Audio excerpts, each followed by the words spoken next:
Council will call the meeting to order. For the record, it is April 7th, 2026 at 4:30 PM. We'll begin this afternoon's work session with roll call attendance. Thank you, Mr. Mayor. Councilman Taylor?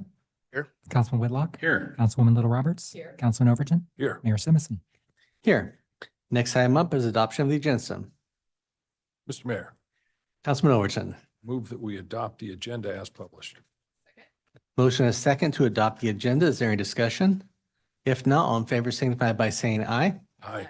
Opposed, nay. The ayes have it, and the agenda is agreed to. Up next is a consent agenda. Mr. Mayor, Councilman Overton. we do have one item on the consent agenda that just means moved off for further discussion. That's item 31. And with that, I move we approve the consent agenda. Second. Have a motion and a second to approve the consent agenda with one item removed. Is there any discussion? If not, all in favor signify by saying aye. Aye. Opposed, nay. The ayes have it, and the consent agenda is agreed to. Next, we'll move on to item 31, which is resolution number 25-2581 for discussion. Councilman Overton. Mr. Mayor, I'd like to invite staff up to explain the reason why we're pulling it off for a minor change today.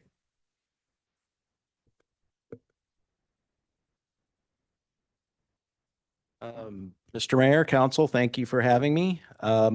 This item, this resolution is a resolution of intent, and it's a part of a three-step process to ultimately approve a CPACE program. And this resolution in section 6, we would like to change the public hearing date from April 28th to May 12th. And that is just to allow us a little bit of additional time to sort through a couple of language issues in the actual program document that would be part of the public hearing. Thank you. Council, any questions? Okay, thank you very much. Councilman Overton.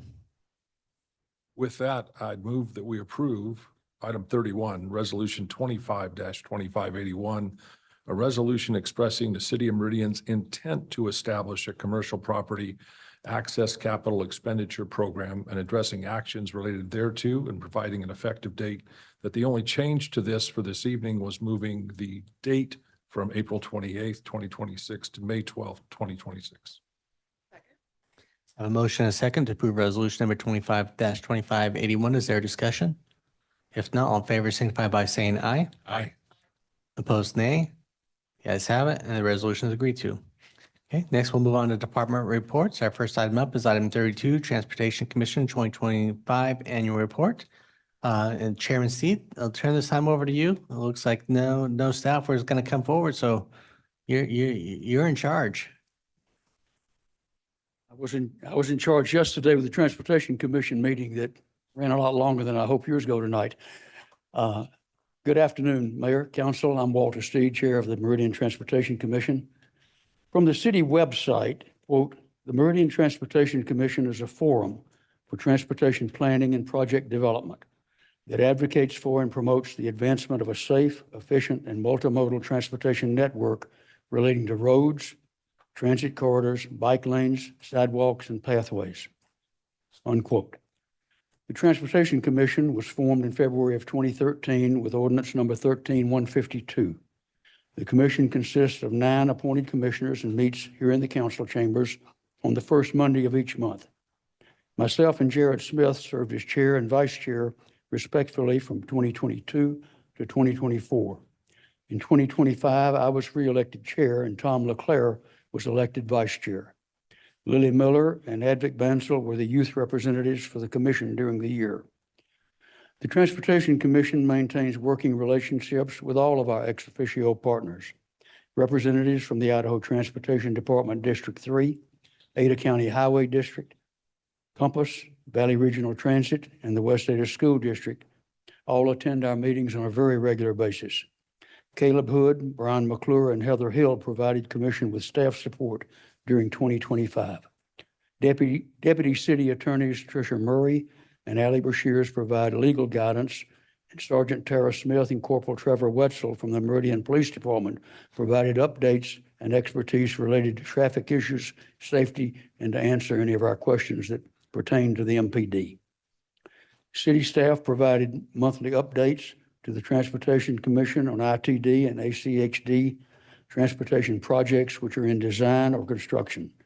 Each meeting also included time for ex officio agencies to report on current activities, with additional participation from city departments, partner agencies, and members of the public. In January and February of 25, the Commission finalized and approved recommendations to the City Council regarding the highest priority roadway, intersection, and community programs as part of ACHD's 2026-2030 5-year plan. This effort reflected the work completed by the Transportation Commission's Standing Prioritization Subcommittee and continued coordination with ACHD staff. In March, the Commission received updates on the Meridian Intersection Safety Program, including implementation of marked crosswalks and pedestrian ramp improvements. The Commission also revisited the 5-year plan prioritization following the City Council discussions and provided additional input on transportation priorities. In April, we reviewed the 2024 end-of-year report, discussed legislative impacts on transportation planning, and received updates on downtown pedestrian improvement projects, as well as regional transportation and coordination efforts. In May, the Commission continued to track progress on pedestrian safety improvements, reviewed updates related to major roadway corridors, including Eagle and Eustic roads, and discuss regional population growth forecast and transit planning efforts. In June, the Commission received a detailed presentation on the State Highway 69 Kuna to Meridian corridor traffic study, including proposed roadway widening, access management strategies, and multimodal components. We also reviewed ACHD's queuing analysis process and discussed the upcoming 5-year plan milestones.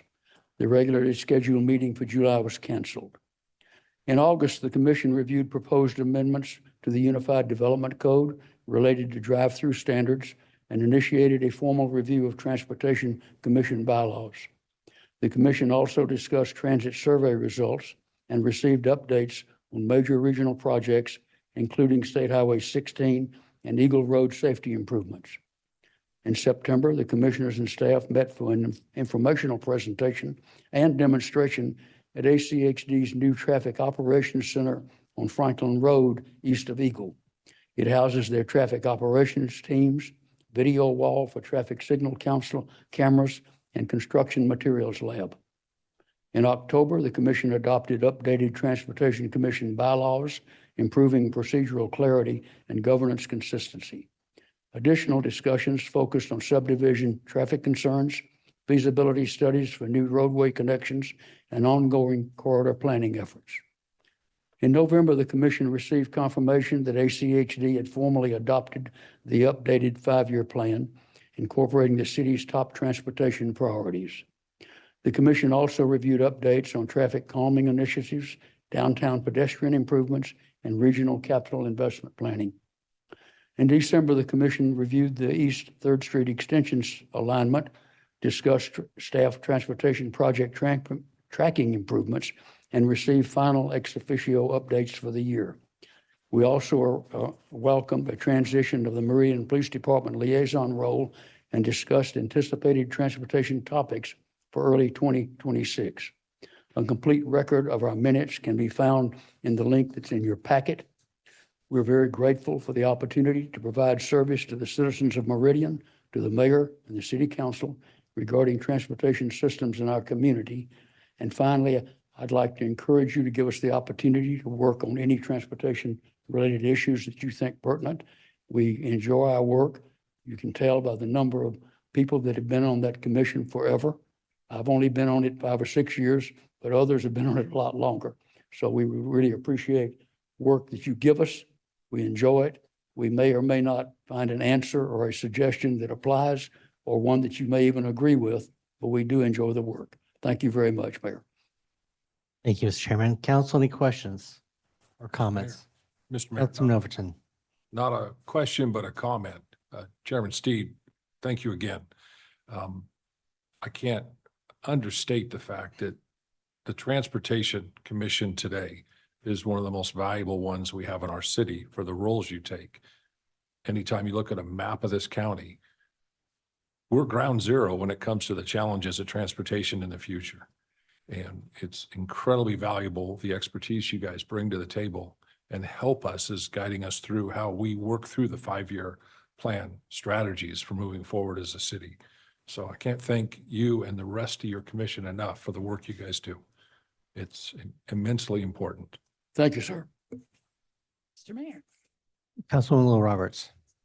Chairman Steed, I will just echo President Overton's expressing his appreciation, because I can't count how many times we have leaned into exactly what has come out of the commission, or even knowing that it's been discussed, or we'll say, ask Caleb, can you take this to the commission? And he can say, it's already been discussed and I was there and this is what the discussion was. So it is a very, very valuable tool to this city. So thank you very much to you and the commission. Thank you also. I'll pass that on to the commission. Mr. Mayor. Councilman Taylor. Chairman Steed, thank you. Again, I appreciate it, just like my fellow colleagues. Really also appreciated the guidance you guys provided us with some feedback on the drive-through discussion. That was a much bigger discussion and conversation than I think we all anticipated. But it was really helpful and I appreciate your comments. I did have a question. With transportation, there's so many unmet needs that we have. There's so much out there that we want to address. It's almost hard for us as a council to know where to start, where to put our priorities, which is why I think we value the work that you do, is kind of helping us refine what are some achievable goals, where should we sort of prioritize our efforts. So to that end, as you kind of look forward to this upcoming year, in your perspective, are there areas that are achievable that you think we should start focusing in on when it comes to setting priorities, whether it's little community projects or some connectivity, crosswalks, something that's not, a big corridor project, which those are big and complex in multiple years. But is there something that that you see happening that's kind of, you think we should start thinking about as a council, that's sort of a smaller bite-sized approach to some of our transportation and connectivity needs? Thank you, Councilman. Meridian and the Valley are such an interesting place regarding transportation, as every one of you know every time you drive down here or drive home from here. The interesting thing about it is that we have a lot of money available through all the different agencies to do a lot of work here, which means that you don't know whether you can get to City Hall in the same route today as the one you used last week. But on the other hand, there's so many more that need to be done because of the growth, and we're aware of that. At the moment, I can't pop up with anything particular to speak to regarding your question. I'll be happy to think about it, to bring it up to the commission and ask them, and we'll certainly get back to you. I think it's a very good question. There are so many things that it is hard, you're right, to look forward to what to address as opposed to addressing things that the citizens and other agencies bring to us as questions or problems. But thank you for the question, and I will get back to you.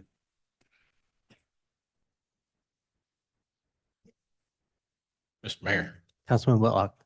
Chairman Steed, thank you. And sorry. We had the same problem with that one yesterday. User error.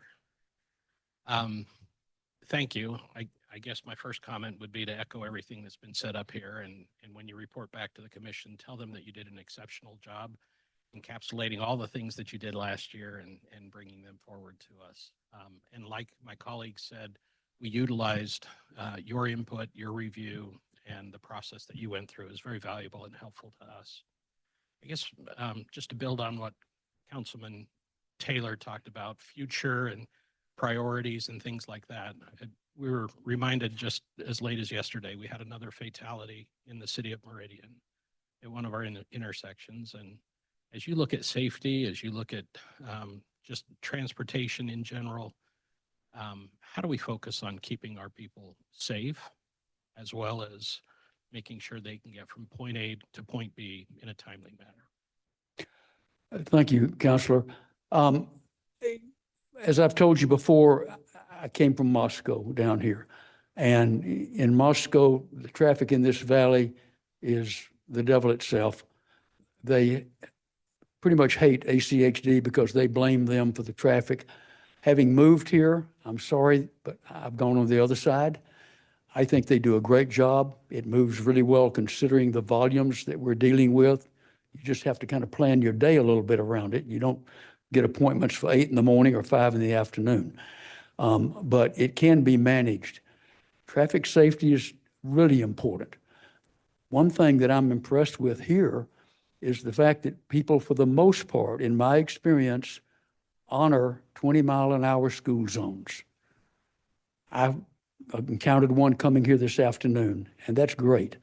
They don't so much in the other communities, but here the public seems to really pay attention and slow down. That does not mean there are not accidents in school zones. It doesn't mean that someone isn't, unfortunately, periodically even killed in them. But the traveling public here seems to be, to me, as an outsider 8 years ago, to be extremely courteous. They will give you an opportunity to change lanes, an opportunity to cross through, stop traffic, and they do pay attention to school zones. So we need to work, all of us, Transportation Commission, Council, in any way we can to do everything we can to make it as safe as possible. That's not a specific answer to your question, but it's the best I can do you at the moment.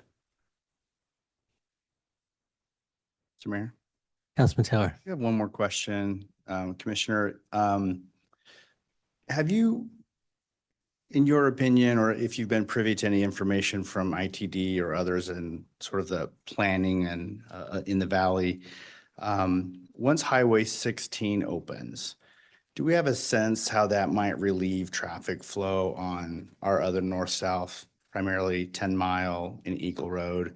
There's a lot of decisions we consider when it comes to some land use applications where we're kind of anticipating that there'll be a little bit of a relief from sort of that north-south, from the valley, from the freeway to the northern parts of the valley, that we think Highway 16 is definitely going to relieve that and will make it a little bit better.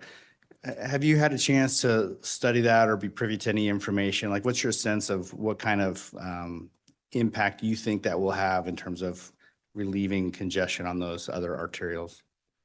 Thank you, Counselor. Traffic is an interesting beast. It's almost as interesting as parking in that you can do a little something here and watch the changes that occur. It's the old pull a string here and something moves over there kind of thing. I have not gotten any information in regarding my questions, regarding your question. I'm sure that there are traffic studies out there that were done before it was started design even, or maybe construction, but I have asked the specific question of various and sundry people, and I don't get blank looks, but I don't get positive, direct, we know answers either. I used 10 Mile to move from my home to the interstate, and I can only hope it provides some relief for 10 Mile. We just don't know. I do believe one thing that I've been bringing up every opportunity I get, and the mayor's heard this, is that we're trying to get ACHD to think of Overland extended to the west from 10 Mile as a 5-lane. It's currently marked as a 3. We believe that that 16 will go on south of the interstate, and that connection will need to be made. Meridian's in the middle. You all know that. We don't control what comes to us. We don't control what goes through us or what goes out of us, but we're right in the middle of everything. So your point is well taken, but no, sir. If I knew the secret answer, I would be happy to share it, but I don't. I'll share the information that's been provided. Eagle Road is not expected to see any change in its traffic pattern. 10 Mile is expected to see a reduction, and especially with the opening of Locust Grove, 10 Mile should see a decent amount of overall reduction, but and Meridian Road as well. So Meridian and 10 Mile, when this originally was proposed, were expected to see reduction, but I don't recall to what level? We can only hope Locust Grove pulls some over as well. Any other questions? Okay. Thank you very much, Mr. Chairman. Appreciate you and our monthly gets-togethers to talk all things transportation. Thank you, sir. Thank you all. Okay. Next item up is item 33, which is fiscal year 2026 budget amendment for the amount of $260,000 for information technology tenant improvement project. Turn this over to Director McVeigh with good news at the start, but things cost money moving forward. Absolutely. You're getting a hang of Public Works. So wanted to give you guys a quick update of how things are progressing on our City Hall tenant improvement projects. And then ask for your approval to start construction on our next phase of the project. So quickly wanted to give us a little bit of background. Council initially allotted a little over $400,000 for us to do the study, some design work, and as much of the construction work as we could get through. Essentially, that initial funding got us through completing the space plan study, the design of fire, IT, and the mayor's office, and construction on fire. The good news, like the mayor mentioned, we are ahead of schedule and we're actually below budget. And I'd like to give a kudos to Stacy Redmond, our capital facilities project manager. She's a huge part of that. She does amazing work keeping these projects moving and keeping them on track and on budget. One of the highlights is we found a better interim location to house the displaced departments. That's been working really well. And so we are just kind of a visual of where we're at. As I mentioned, fire is done. We got our certificate of occupancy today, actually. So we plan to move them back in next week. If you haven't had a chance, I have a couple of pictures, but to visit that area up there, it's pretty impressive. IT has finished design. We bid the project out. So that's where we're coming to you with real numbers today. And then the mayor's office is about 75% done with design. So these are just a couple of projects of the fire area. Just a reminder, the major part of the project was converting cubicles into offices for supervisory staff. So it's pretty impressive. Like I said, ahead of schedule and also under budget. We anticipate around a $40,000 savings coming from fire. That primarily came from not having to spend any of the contingency, and then also having, because we were able to complete it faster, the general contractor has some savings there as well. So that's really exciting. They've been doing excellent work. Their impact on City Hall has also been really minimal. So we appreciate our contractor too. So with that, like I mentioned, IT has been bid and we're ready to move our contractor on to the next project with your approval.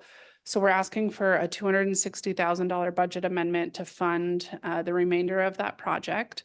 And just a reminder, this adds 3 offices and an additional cubicle to the IT space, which was also driven by the need to move supervisors from cubicles into offices. So that's what we're asking for today. And just as a kind of a future looking, you will see in the FY27, our next budget request, which will cover the mayor's office and the community development office flip. Those were all projects that were planned as part of the initial study. We may have the opportunity, depending on how the IT project goes, if it moves as quickly as the fire project, that we could potentially bring that as a late year budget amendment with some significant savings for keeping the projects contiguous and moving. But we don't have to decide that today. That's just a little heads up of what's coming. So with that, we would be seeking your approval for the budget amendment. And then following that, the next item is approval of the contract to Kreisenbeck Constructors.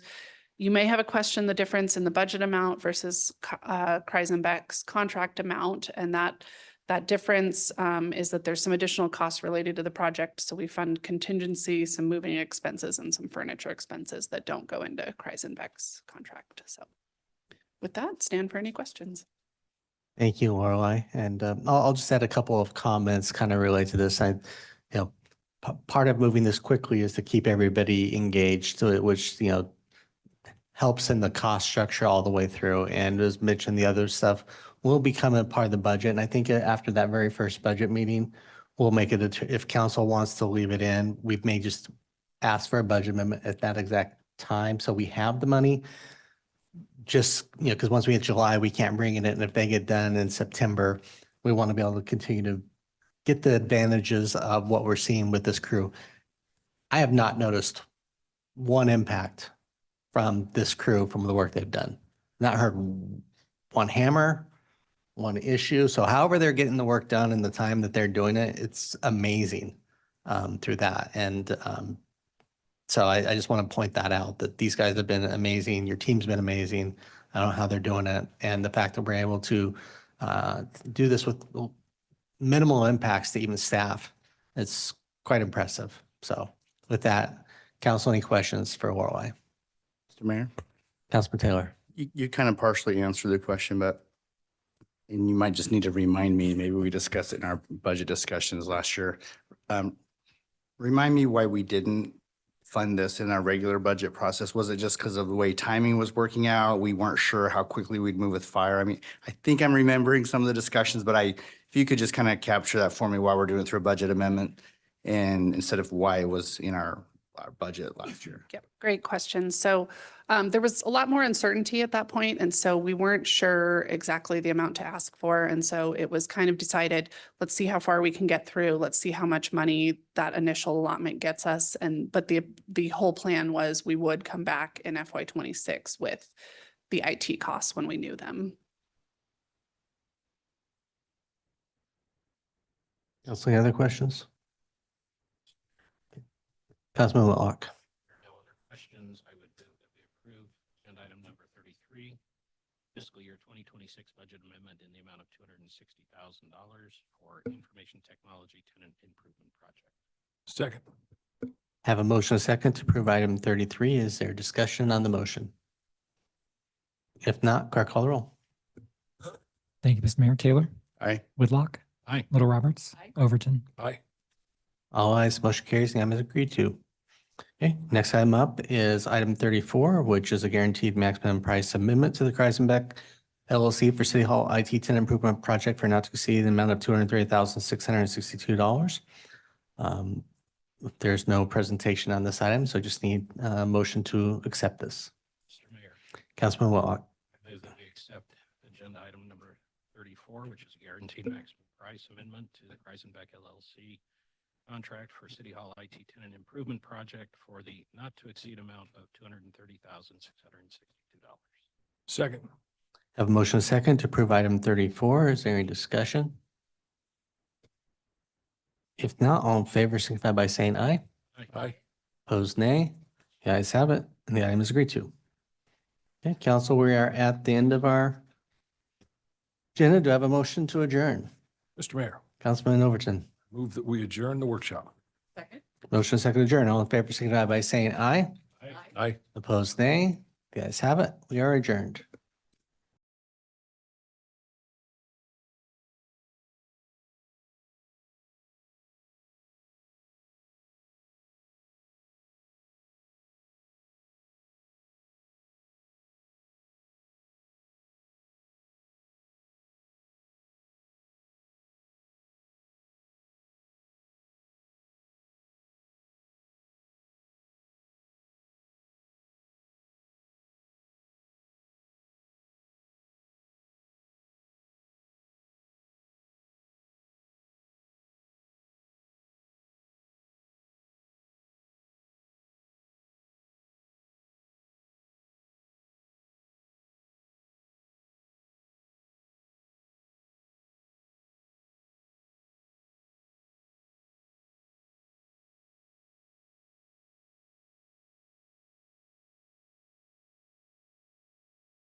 Council will call the meeting to order. For the record, it is Tuesday, April 7th, 2026 at 6 PM. We'll begin tonight's regular city council meeting with roll call attendance. Thank you, Mr. Mayor. Councilman Taylor, Councilman Whitlock, Here. Councilwoman Little Roberts, Councilman Overton, Here. Mayor Simison. Here.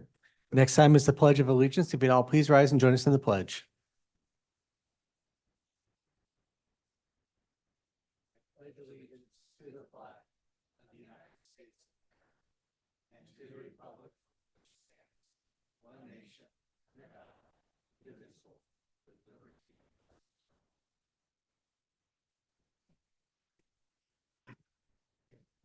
Okay, our next item will be our community invocation, which tonight will be delivered by Jason Bilster. If you'd all please take this, join us in the community invocation or take this as a moment of silence and reflection. Mr. Bilster, if you'd like to come forward.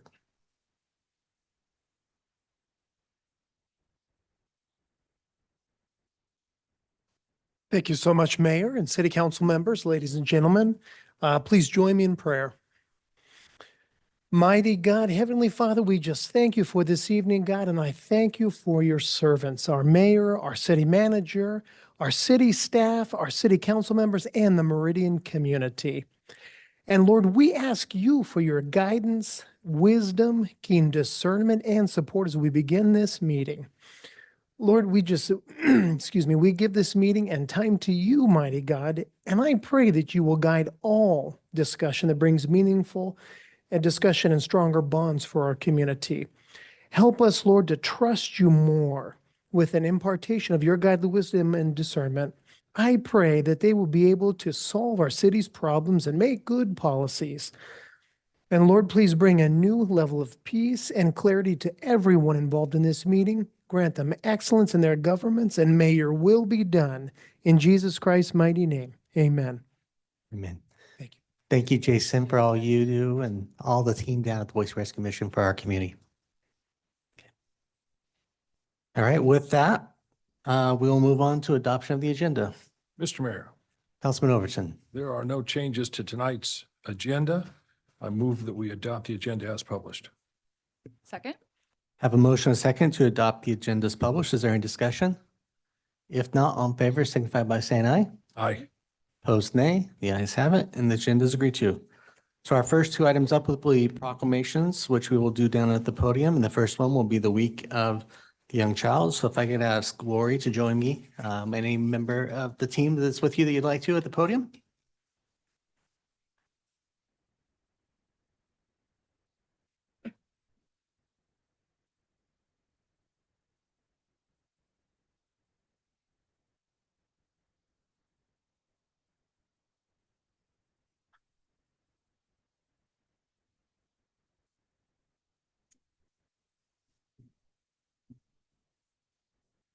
Okay, so this evening we're joined by Nicole.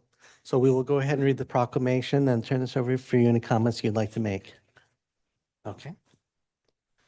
Whereas the City of Meridian, in conjunction with the Idaho Association for the Education of Young Children, Idaho AEYC, are celebrating the week of the Idaho of the Young Child, April 11th through 17th, 2026. And whereas the Idaho AEYC is working to promote and inspire high-quality early childhood experiences for our state's youngest citizens that can provide a foundation of learning and success for children in Meridian. And whereas early childhood educators and those who work with or on behalf of young children birth through age 8 who make a meaningful difference in the lives of young children deserve our thanks, support, and recognition. And whereas public policy supporting early learning for all are crucial to young children's futures and to prosperity of our society and economy. And whereas this is time to recognize the importance of children's earliest years in shaping their development and to recommit ourselves to ensuring that each and every child experiences the type of environment at home, at childcare, at school, and in the community that will promote early learning. Therefore, I, Mayor Robert E. Simpson, proclaim April 11th through 17th, 2026 to be the week of the young child. And the City of Meridian encourage all citizens to work to support the efforts of Idaho AEYC by supporting and investing in early childhood care and education in our community, the 7th day of April, 2026. So on behalf of the City of Meridian, I present this proclamation to you and say thank you and turn the mic over to you. Thank you, Mayor and City Council of Meridian. I just want to say, my name is Nicole Kreiner. I'm the Executive Director of Idaho AEYC. We support families and children here across the state of Idaho.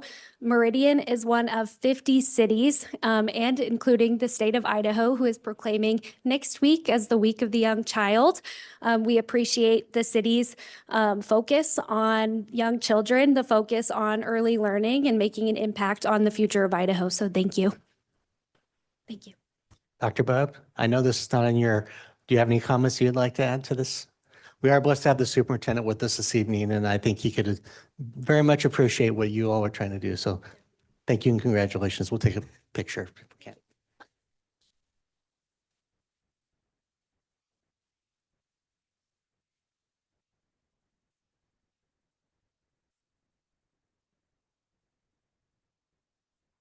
Okay, if there's anybody outside in the waiting to come into the lobby, come on in, guys.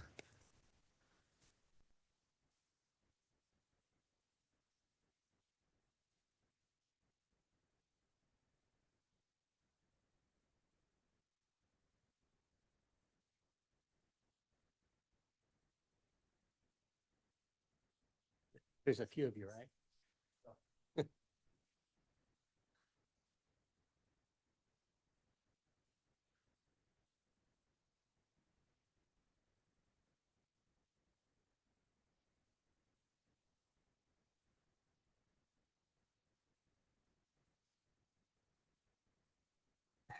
I think for some, this would be a football team in many communities. This is just another state wrestling championship team from Meridian High School in Meridian.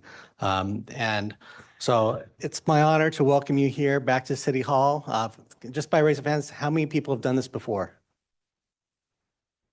All right, so we got a good mix of a couple first timers and some repeat offenders. But we're excited to welcome you back, and we'll do this proclamation and then invite everyone to come by, say your name, your weight, and your place and state. Does that make sense from that standpoint? But yeah, for me and myself, I'm just glad to have you back for, as I like to say, one for the thumb. But other than the coaches, I don't expect anyone in the program to ever have more than 4. So we don't want that 5th championship for any of the wrestlers unless they're coming up from younger ages. So whereas being a Meridian High School wrestler is more than scoring points, escapes, takedowns, pins, and achieving state titles. It is training to build leadership, character, confidence, teamwork, and resilience. All traits need to succeed on the mat, in the classroom, and in the real world. And whereas the hard work and dedication of the Meridian Warrior Wrestling team and coaches resulted in winning 6A state wrestling championship. And whereas their determination racked up 18 state placers and 3 individual champions to post 364.5 points, topping the previous all classification scoring record by 26 points. And whereas the record-setting performance earned the Meridian Warriors team its 5th state championship in the past 6 years. And whereas the leadership, training, and discipline of their coaches helped team members to focus their talents, passion, and fortitude to become a dynasty, each player making valuable contributions to their victory.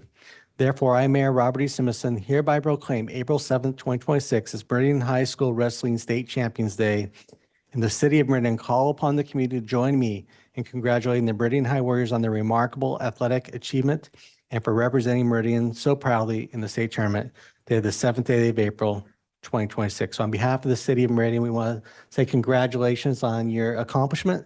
With that, I'll invite whatever coaches are kind of come up first, then we'll go to the players. Hello, John Murray, assistant wrestling coach. What's that? Oh yeah, Brad Murray, head wrestling coach. We knew this team was pretty special coming into the season, and holy smokes, they lived up and surpassed all expectations. Just really proud and blessed to coach at Meridian High and be a part of West Ada. That's all I have to say about that. Thank you. All right, so just a reminder, name, year in school, and place and state. I'm Brendan Nguyen, and I'm a junior, and I wrestled for 138 pounds. My name is Leo Klinger. I wrestled at 175. I'm a junior. I took second at state. My name is Trey Halford. I'm a junior. I wrestle at 120 pounds. My name is Jackson Beck. I'm a junior. I wrestled at 150. My name is Ryan Amaro. I wrestled 132 and I placed first. My name's Blake Nevels. I'm a sophomore in high school and I won. Two-time state champ. My name is Gavin Torres. I wrestled 157. I'm a senior. Yeah, thank you. My name is Logan Shaver. I'm a senior and I wrestled 157 and I took third at state. I'm Adam Ostoya. I'm a junior. I wrestled 120 and got third. Bodie Williams. I'm a sophomore. I wrestled 98 and I took first. Ryder Zickgraf, freshman, wrestled 98 and I took fourth.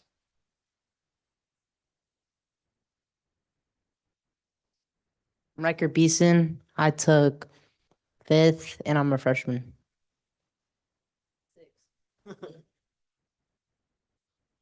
Alejandro Vega. I'm a freshman, 113, and I got fourth at state.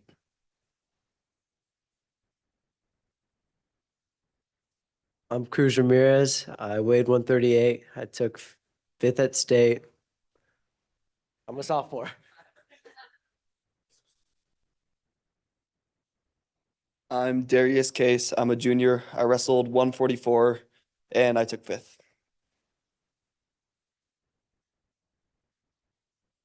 My name is Ranger Zickgraf. I am a junior and I wrestled 126.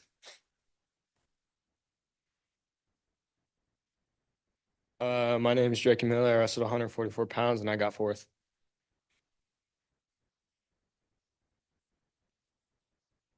I'm Blake Wynn. I'm a freshman and I didn't place at state.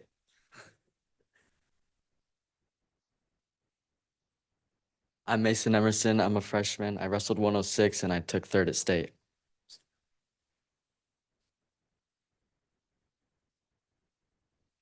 I'm Tobias Guillen. I'm a junior. I'm a state finalist.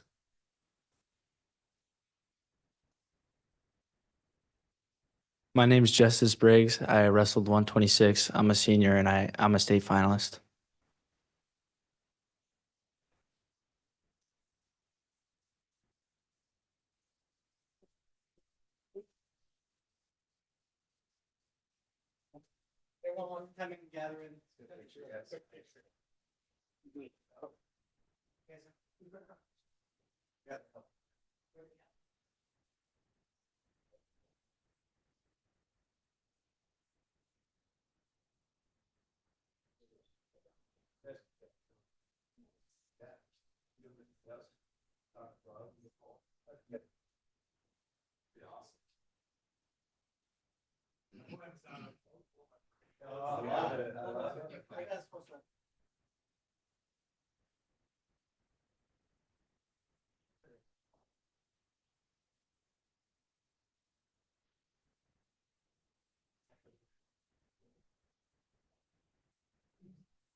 All right. Thank you, council. That was great to have them back in here once again. With that, do we have anything under announcements and recognition? I'll just do a quick announcement that the legislature is gone. So we're excited to get back to now figuring out how to operate our community with the new bills that have been passed. So we'll be working on that, but I digress. Anything under public forum? Mr. Mayor, nobody signed up. Okay, then with that, we'll move on to item 3, department reports. So council, it's my pleasure to bring forward the official appointment of David Miles to serve as our Director of Community Development. There's bittersweet things in life is the best way to say it. But you always want to move your organization forward and help others also move themselves forward. But making the recommendation to you all to allow David Miles to continue to work in our community development department is one of those things where you hate to see someone so talented leave what they're doing directly with you, but you know that their talents are going to be go even further there. And for the record and those learning at the home, most people might have known Dave Miles serving my chief of staff for 6 years before this, but he's really had a lifetime of service in the development world prior to coming to my office. And whether that was his time in another state where he was working directly in community development out in the field, doing work, whether it's working for, in a family business, growing up, being around the industry, or when he first came to be at the city of Meridian and he proved himself doing the work, in our public works department, building relationships with those people that are so intricate as part of our development process, whether it be water or others. Dave's proven that he has a passion for this work. He has ability to execute and is a collaborator and can work with our community to help move us forward in this area. And, we have phenomenal talent down there. And I think Dave just adds to that. And so while I would love to keep him holed up upstairs in my office for forever, I think this is the right way to allow him in the city to grow and prosper. And I think you all have had the opportunity to work with Dave over time, and you understand what type of valuable resource he is to the city of Meridian. And maybe this keeps him for longer than he would have otherwise been with the city. You never know. And so it's with those words of support and excitement, even though it doesn't sound like it for him, that I'm bringing forward his appointment to be our community development director. And I'd be happy to stand for any questions. Mr. Mayor, Councilman Overton. I have questions as more as comments. I've happened to know Dave since not just when he was part of your chief of staff, but I remember working with him when he worked for Public Works for the city of Meridian.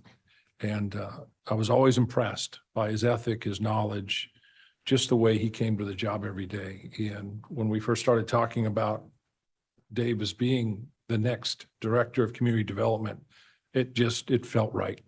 He's got the right mentality. He's got the right drive. He is all about Meridian. And I'm looking forward very much to seeing him in that position permanently as of this evening. So no questions, all praise. Mr. Mayor. Councilman Taylor. I'll just take a quick moment here. Really no questions. I think this is probably one of the easier decisions we've all had. We knew when he was their interim role, it was going to be permanent probably because he's done such a fantastic job. But I think one thing Dave's shown is his willingness to look at things through a new perspective, to learn and grow, that things don't have to always just be the same way, that there's new ways to do things and think about things. And I think that's a perspective that's going to be helpful for the staff, for us, and for the community. So we're excited to have Dave in that role. So happy to support that. Mr. Mayor, Councilman Bullock. just echo those comments. Is your mic on? It's on. Okay. I'll just echo those comments. We are fortunate as a city to constantly find ourselves with the right people in the right place at the right time. And I think this is the right time. Dave's the right person, and he's in the right place to really benefit the citizens of Meridian. So I'll be supportive of this motion tonight. Mr. Mayor. Councilman Little Roberts. Well, I concur with my colleagues, but I can't not say so on the public record because I first got to know Dave when he was upstairs as well. And I can't remember what all he was working on, but he was working diligently and working on his master's at the same time. So I knew that right then and there, he was a person that was going to grow as our city grew. And I think this is a really great fit. So I concur with my colleagues. Okay. Then with that, I'd be happy to accept the motion. Mr. Mayor, Councilman Overton. I move that we appoint David Miles as Director of Community Development. Second. I have a motion and a second to appoint David Miles as Director of Community Development. Is there a discussion? Councilman Neri, does this need to be, or Councilor Neri, does this need to be a roll call or a voice? Either way. Okay. With that, all in favor signify by saying aye. Aye. Aye. Opposed, nay. The ayes have it. I is agreed to. Dave, congratulations.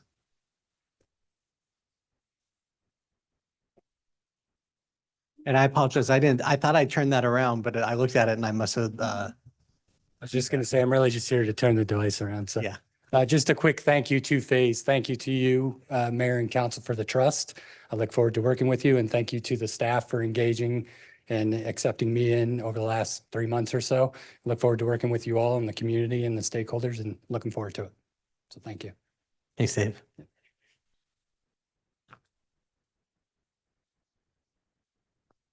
Okay. With that, we'll move on to our work for the evening. First item up is a public hearing for Almar H 2026-0005. Are we, since it wasn't posted, we're not opening this, is that correct? I think Mr. Mayor, I thought was this a noticing issue? Wasn't that the problem? Correct. I'm just trying to figure out if we should open it or not open it. No. Okay, so staff like to make any comments? Yes, item number 4, Alomar development modification. That's required continuance tonight. Staff did talk to the applicant and agreed that continuance to April 21st would be the best. Okay. Council, any questions? Or a motion? Mr. Mayor. Councilman Overton. I move that we move the public hearing for Alomar H 2026-0005 by the Midas Corporation to April 21st, 2026. Second. Have a motion and a second to move this item to April 21st. Is there any discussion? If not, all in favor signify by saying aye. Aye. Opposed, nay. The ayes have it, and the item is agreed to. With that, we'll move on to item 5, which is public hearing continued from February 24, 2026 for latitude 43 subdivision H 2024-0059. We will continue this public hearing with comments from staff. Thank you, Mr. Mayor, members of the council. Since the last hearing on February 24th, revised application information was submitted on March 31st and today, consisting of the following: a revised annexation and zoning exhibit to align with the reconfiguration of lots and uses on the southern portion of the site. The CN zone area increased by 0.62 of an acre. A revised preliminary plat, which incorporates a slight change to the lot lines along the west boundary on the northern portion of the development to more closely align with existing abutting property lines in Woodbridge subdivision, and the addition of an east-west collector street on the southern portion of the development between the 5 Mile Creek and East Wells Circle. And that's alternative D modified from the study that was discussed at the previous hearings. And reconfiguration of lots in that area with a new local commercial street between the Collector Street and Wells Circle for access to the residential and commercial uses. The number of building lots and common open space area remain the same. And this is the new Collector Street right here, if you can see my cursor. And everything south of there is reconfigured. An updated phasing plan was submitted, which includes the Collector Street and everything to the north in the first phase of development as requested by staff. An updated landscape plan and fencing plan reflecting the changes to the plat. An updated common open space exhibit and an amenity exhibit reflecting the changes to the plat. A change to the site amenities are proposed, which include a new dog waste station, a bicycle repair station, and another picnic area. The 2 sports courts, which were pickleball courts on the southern portion of the property, have been removed. The amenity points proposed still exceed the minimum points required. Updated conceptual building elevations for the portion of the development north of the 5 Mile Creek were submitted due to the builder changing for that portion of the development. So these were the original elevations that were submitted by the previous home builder and that the commission reviewed. And then these are the revised elevations for the new builder. The elevations on the southern portion of the development did not change, but they are not approved because of the reconfiguration of that portion of the site. The homes on that portion will be fronting on Wells Street, and they will have rear accessed garages. So, and that's these right here. So those are not correct and are not approved with this application. The applicant has not submitted updated elevations for those homes. Additional updates since the last hearing. An updated report was received from Ada County Highway District, which states the proposed right-of-way for the Collector Street Equator Drive is adequate, but additional right-of-way is required to be dedicated at the Equator Drive and Wells Street intersection to allow for the future construction of a roundabout or signalized intersection.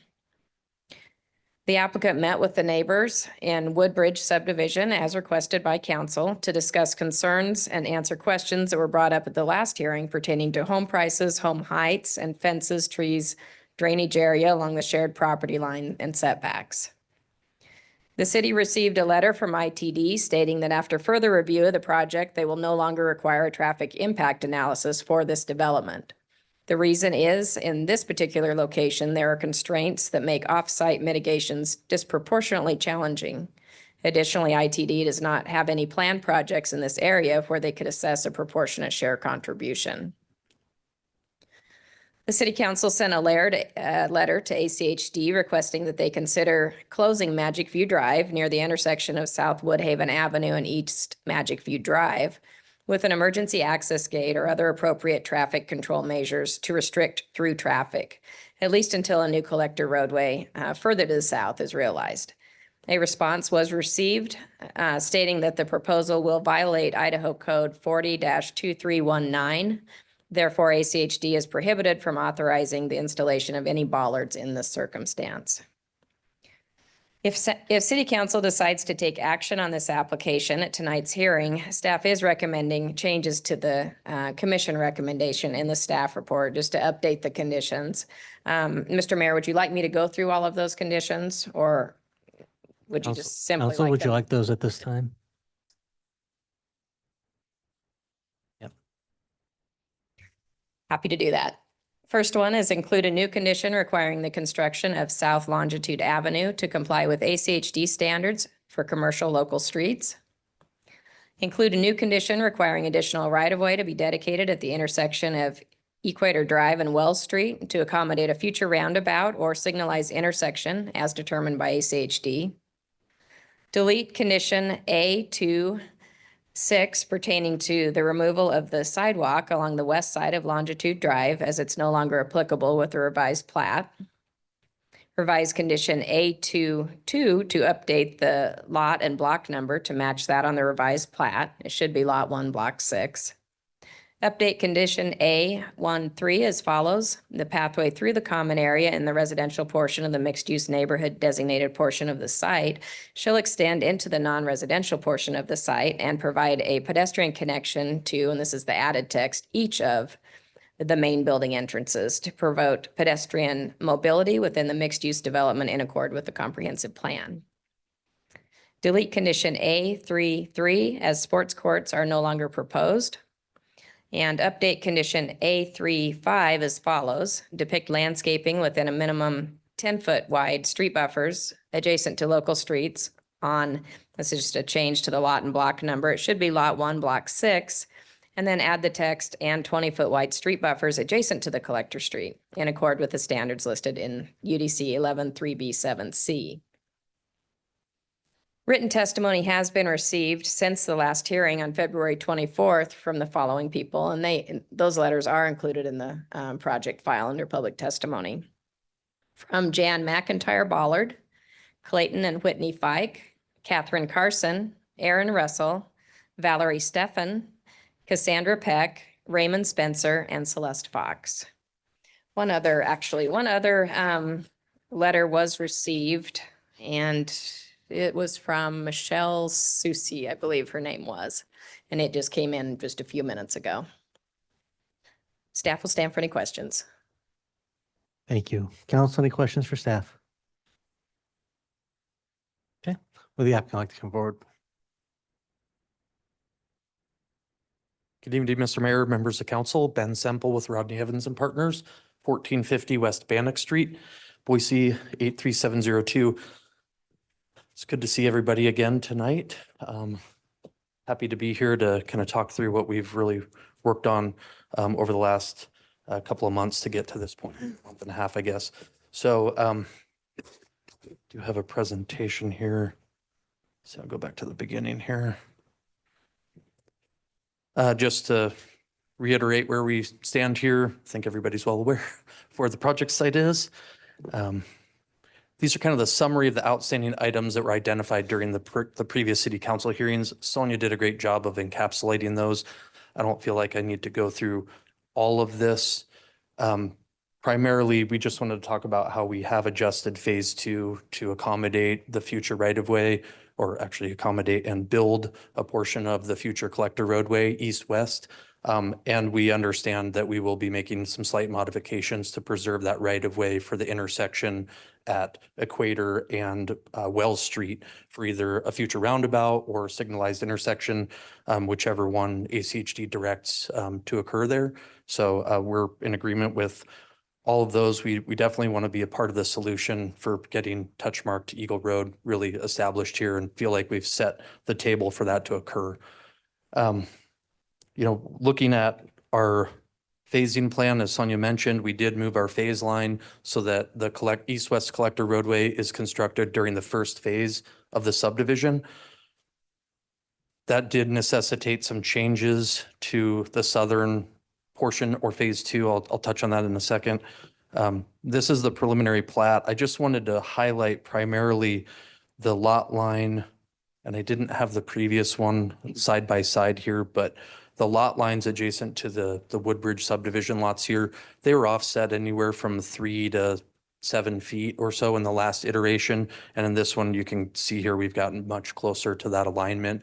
We worked with the builder to make sure their model, the homes that they plan to build here for the future buyers would fit all of these lot widths. They more than accommodate them. So really happy with how that shift worked out.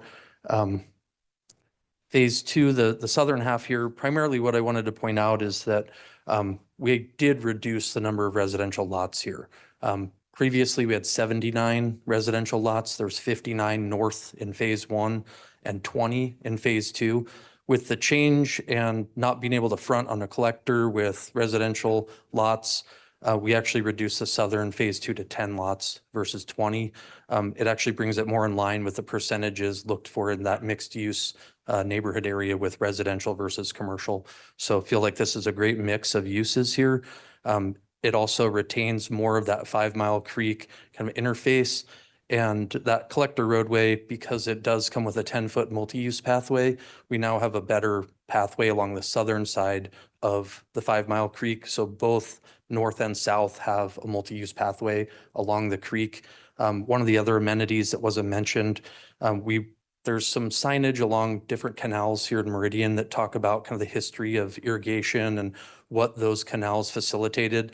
And so we anticipate installing one of those along 5 Mile Creek, just as an additional kind of educational component of this area. Our separation of our roadways meets ACHD standards for collector roadway separation. And we have kind of talking to talking about the open space exhibit, we've kind of adjusted our open space areas here. While we did eliminate the pickleball courts from the south side, I'm sure that probably the council has heard some of the concerns in other local jurisdictions about pickleball courts in proximity to residential areas. So while that did eliminate that amenity, we feel like that wouldn't disproportionately affect the lots on the southern half here in the future. And we do exceed our amenity point total. We still have 7.5 points. 4 would be required for this project. And again, with the multi-use pathways that are added in here, I did add some images here just to highlight that we do have a tot lot playground space. It's not just kind of an open area north of the creek there. And then we do have a shade structure that would be adjacent to that. Just a kind of precedent image here. The 2 playground structures are actually from other developments in the valley that the KB Homes builder has installed in their subdivision. So that's a real world installation here in Meridian. Anticipate the same kind of similar playground facilities, and then the bike repair station and the dog waste station that we would have along the creek just for pet owners there. It ends up being a really well-used amenity. So landscape plan, just kind of digging a little bit more into what the changes that we've made really have consolidated this open space and amenity spaces to the middle of this development, so accessible by all residents of this project. Again, we're in agreement with the conditions of approval that we've received, as well as the staff reports from any agency.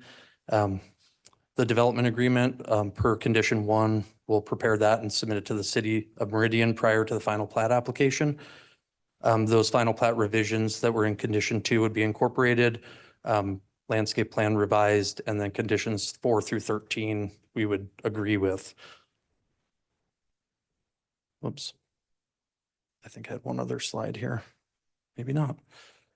A couple of the things I wanted to talk about too were just the working with the neighbors. The builder has had a great meeting with the neighbors there. Think that they've come to an agreement that they're comfortable with the homes that'll be proposed here and built here. The builder is going to be working directly with those neighbors for fencing, make sure it's on the property line, make sure it's in good condition. And as we've stated previously, any drainage is required to be kept on site, directed to on-site facilities, not go over onto neighboring properties, which will continue to occur as well. One of the other items that they talked about at that meeting was the western, let's see if I can get back to this plat here. Sorry, phase 1. Along the western side of phase 1 against Woodbridge, there was some concern about setbacks. So the builder has committed to 17-foot setback to the main body of the home. A 12-foot setback is required in R8, and the R4 zone adjacent in Woodbridge is 15-foot rear yard setback.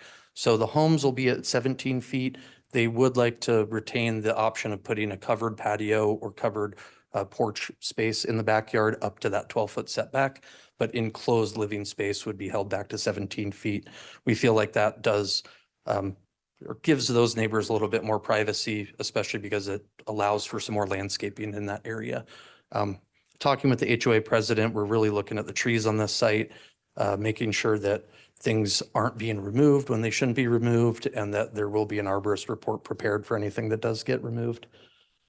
As Sonia brought up, ITD provided us the memo regarding traffic. They kind of looked back at some traffic studies that were done when St. Luke's was built and some other developments had gone in here. And they've really identified that, as Sonia stated and the memo stated, there really isn't a mitigation method that they can apply to this development that would affect the immediate area here for traffic. And so they've determined that they're not going to require that traffic impact analysis. We feel like with that east-west collector that we're facilitating at least the first portion of the construction, that'll really help maybe encourage the future or expansion of that, and really looking at how this gets west and east from this location. we really do feel confident that this project will be a high quality addition to the area. It'll bring some great new homes to Meridian, as well as another commercial space for some new business owners to move into this area. We also, about a year into our conversations here at City Council, while it, has taken a little bit longer than maybe some of us have anticipated, we really are glad to be part of the solution here. We really feel like this is, we've gone the extra mile to really talk to the neighbors, address some of the concerns there, work with City Council and ACHD to find what is the right alignment for this east-west collector that really works for everybody. We were supportive of the efforts on Magic View. Sounds like ACHD had a different opinion on what they could allow there. But really, trying to continue to work to make this a reality to create that touch mark to Eagle Road connection for the city, and just to alleviate some concerns for all the neighbors and just the city of Meridian in general. Again, appreciate the feedback that we've received at all the previous council hearings, and stand for additional questions and, how we can help make this a reality. Thank you. Council, any questions for the applicant? Okay, thank you very much. Thank you. Mr. Clerk, we have anybody signed up on this item tonight? Mr. Mayor? Yes, Mr. Mayor. First, Robin McCauley, representing an HOA. Okay.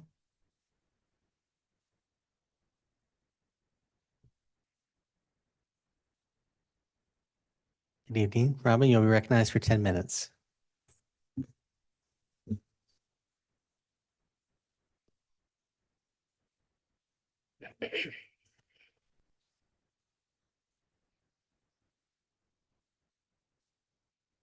Good evening, Mayor and members of the City Council.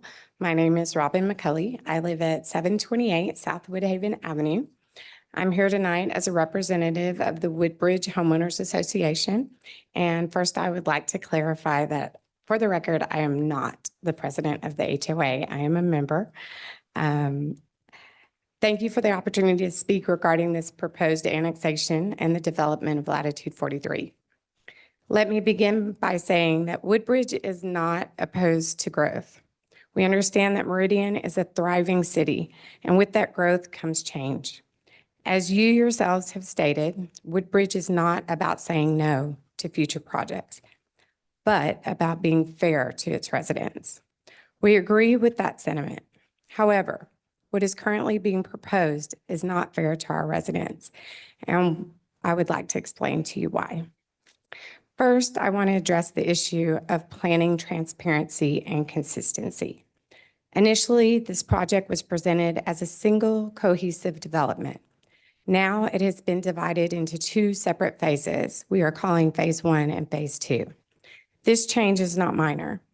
It fundamentally alters how the project should be evaluated, especially by those of us who will be directly impacted. Yet, despite this shift, there's been insufficient information provided about phase 2. Woodbridge residents who will be adjacent to this development have not been given enough time or detail to properly review or understand what phase 2 will entail. We are being asked, in effect, to support a project when half of it still remains undefined. That is not a complete proposal. That is not transparency, and that is not fair. Second, I want to address traffic, not just in terms of volume, but in terms of impact. We've heard discussions, ideas, and possibilities from the council regarding traffic mitigation. But to date, no meaningful resolution has been reached. The plans have been discussed, but remain conceptual. They're not finalized, enforceable, or guaranteed. Third, and perhaps the most concerning, is the issues of the amenities, or rather the lack thereof, in phase 1 of this development. The current plan includes 59 homes, which conservatively translates to approximately 118 adult residents, not including children. Yet the amenities provided for these residents are minimal to the point of being ineffective. We are told there will be a waste dog station, but no pathway connecting to it. A bike repair station, but again, no pathway that would make it practical. These are not functional amenities. They are symbolic at best. There will be a pathway within their development, but it will not connect to Woodbridge's pathway system at this time. Our pathways are privately owned by our HOA, which means they are not accessible to non-residents. So while it may appear on paper that connectivity exists, in reality, it does not. What does this leave for the residents of Phase 1? Essentially, grass, a few picnic tables, and a small tot lot for children. This tot lot is expected to serve what could be dozens of children, depending on the makeup of these 59 households. It is simply not adequate. When a development lacks sufficient amenities, residents naturally seek them elsewhere. In this case, the closest and most attractive option will be Woodbridge. Our community has invested heavily in maintaining high-quality amenities, including our pathways, pool, little library, and common areas. These are funded and maintained by our residents through HOA dues. They are not public facilities. If this annexation proceeds as proposed, we will face increased pressures on these amenities from non-residents. This creates several problems. First, overcrowding. Our facilities are designed for the size of our community, not for an expanded population that includes neighboring developments. Second, cost. To manage this increased usage, we will likely be forced to implement additional security measures. That can include hiring security personnel, installing access controls, or increasing monitoring. These are real costs that will fall entirely on Woodbridge residents. Third, fairness. It's not equitable for one community to bear the burden of providing amenities for another, especially when that outcome is the direct result of insufficient planning in a new development. Finally, we must consider the broader implications of creating a neighborhood with limited resources and engagement opportunities. Communities thrive when residents have spaces to gather, recreate, and connect. When these opportunities are lacking, it can lead to frustration, disengagement, and in some cases, increased undesirable activity. While we are not making direct accusations, it is reasonable to be concerned that a development with minimal amenities and limited infrastructure for community engagement may experience challenges that could spill over into adjacent neighborhoods. This is not just about inconvenience, it's about long-term community health, safety, and cohesion. In summary, this project has changed from a single proposal to two-phase development, yet critical details about Phase 2 remain unavailable. Traffic concerns have not been meaningfully resolved. Current discussions remain conceptual rather than actionable. Phase 1 lacks adequate amenities to support its projected population. This deficiency will place an unfair burden on Woodbridge residents who will be forced to absorb the impact through increased usage of our private amenities and the associated cost of protecting them. The overall plan as it stands does not reflect the standard of fairness that has been expressed by this council. We are not asking the council to reject growth. We're asking for responsible, complete, and fair planning. Woodbridge residents chose our neighborhood because of its safety and amenities, its direct arterial connection, and its sense of community. We have invested time, money, and trust into maintaining that standard. We are simply asking that new developments be held to that same standard and that existing communities are not asked to sacrifice what they've built in order to accommodate incomplete planning. Again, Woodbridge is not about saying no, but fairness must go both ways. I would just like to add, I came straight from work today, which was at Cloverdale Spalding Elementary, 4.2 miles. It took me 36 minutes to arrive in the parking lot. An average mile can be run in 9 minutes. So technically, I could have run here in the same amount of time that it took me to drive here.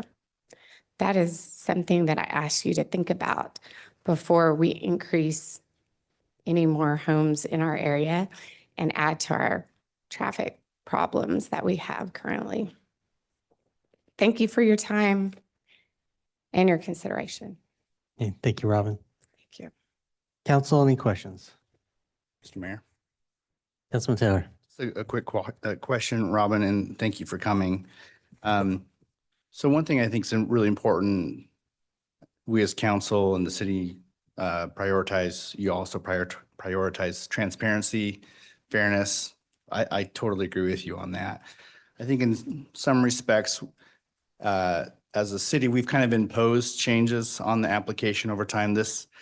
I can't remember another application that we sort of drug on for quite as long. I mean, some point last year, I don't even remember when we met and we said, hey, we need to look at a long-term plan here, an east-west connection. So we asked them to wait. We studied the area. We had a workshop. We discussed different routes. And in many respects, some of the changes that I see reflected tonight were to try to accommodate what we've asked them to do to say, hey, we need to kind of figure out what our connection is going to be here, in large part because we want to get people out of your community. We don't want them cutting through. We want to find that sort of east-west connection. So we've kind of imposed that, I think. That's how I view it. And so their plans are kind of new. You're sort of seeing sort of the new proposals, the new phases, but I feel like we've sort of put that upon them. Does that feel transparent or does that feel fair to you? Because I don't know that I see what they've proposed tonight as being sort of trying to be sneaky, but as much as trying to respond to what the city's asked them to do as we try to solve a really complicated connectivity issue through that area, which you know better than everyone how tricky that is. Hopefully that makes sense. I mean, does that feel fair to you, knowing that we've kind of imposed that on them? Absolutely. Absolutely. I understand what you're saying, but I also have been tracking this as a resident myself at home and seeing these things come in day of a council meeting. That makes it very, very difficult to reach out to our 289 homes and make them aware of what's going on. Not everyone has the ability to sit in front of their computer to see the updates coming in on the day of the council meeting, to be present for all. I mean, I can honestly say I'm very proud of the community to show up every time. There are a lot of these faces that show up every single time. And as you say, we've been dragging it on a long time, but at the same time, we believe in our community and we want the very best for it. We want the best for the city of Meridian. And so it's important to us to be here and to follow it. But as far as the 6 weeks, it was a short amount of time. It was a short amount of time to get a lot of things together. We were deemed with getting the information from our community regarding the bollards, and they were to do the things for their phase 1, phase 2. We were able to meet with the builder. I'm finding out tonight that they're saying that they would work with us regarding the fence line. According to the plan, it still says it's pulled up right now. It says existing where it is, where the fence line is. If you look on your plan, it says existing fence to remain. That has not changed as far as I know. That was new information to me tonight. The other thing was when he said that they were going to work with us regarding property lines as far as events. I was point blank told that my fence has been there for over 20 years and it is now the new property line, regardless of the survey, regardless of where the pins are. So the 8 inches that I spoke of the last time I stood up here are no longer mine, according to them when we met with them. And and I just heard that tonight. So unfortunately, it wasn't in my speech because that's what I just heard this evening. So it's ever changing. Yeah. Thank you. I just don't think we're there yet. We're just not there yet. Council, any other questions? Okay, thank you very much. Mr. Mayor, next we have Celeste Fox.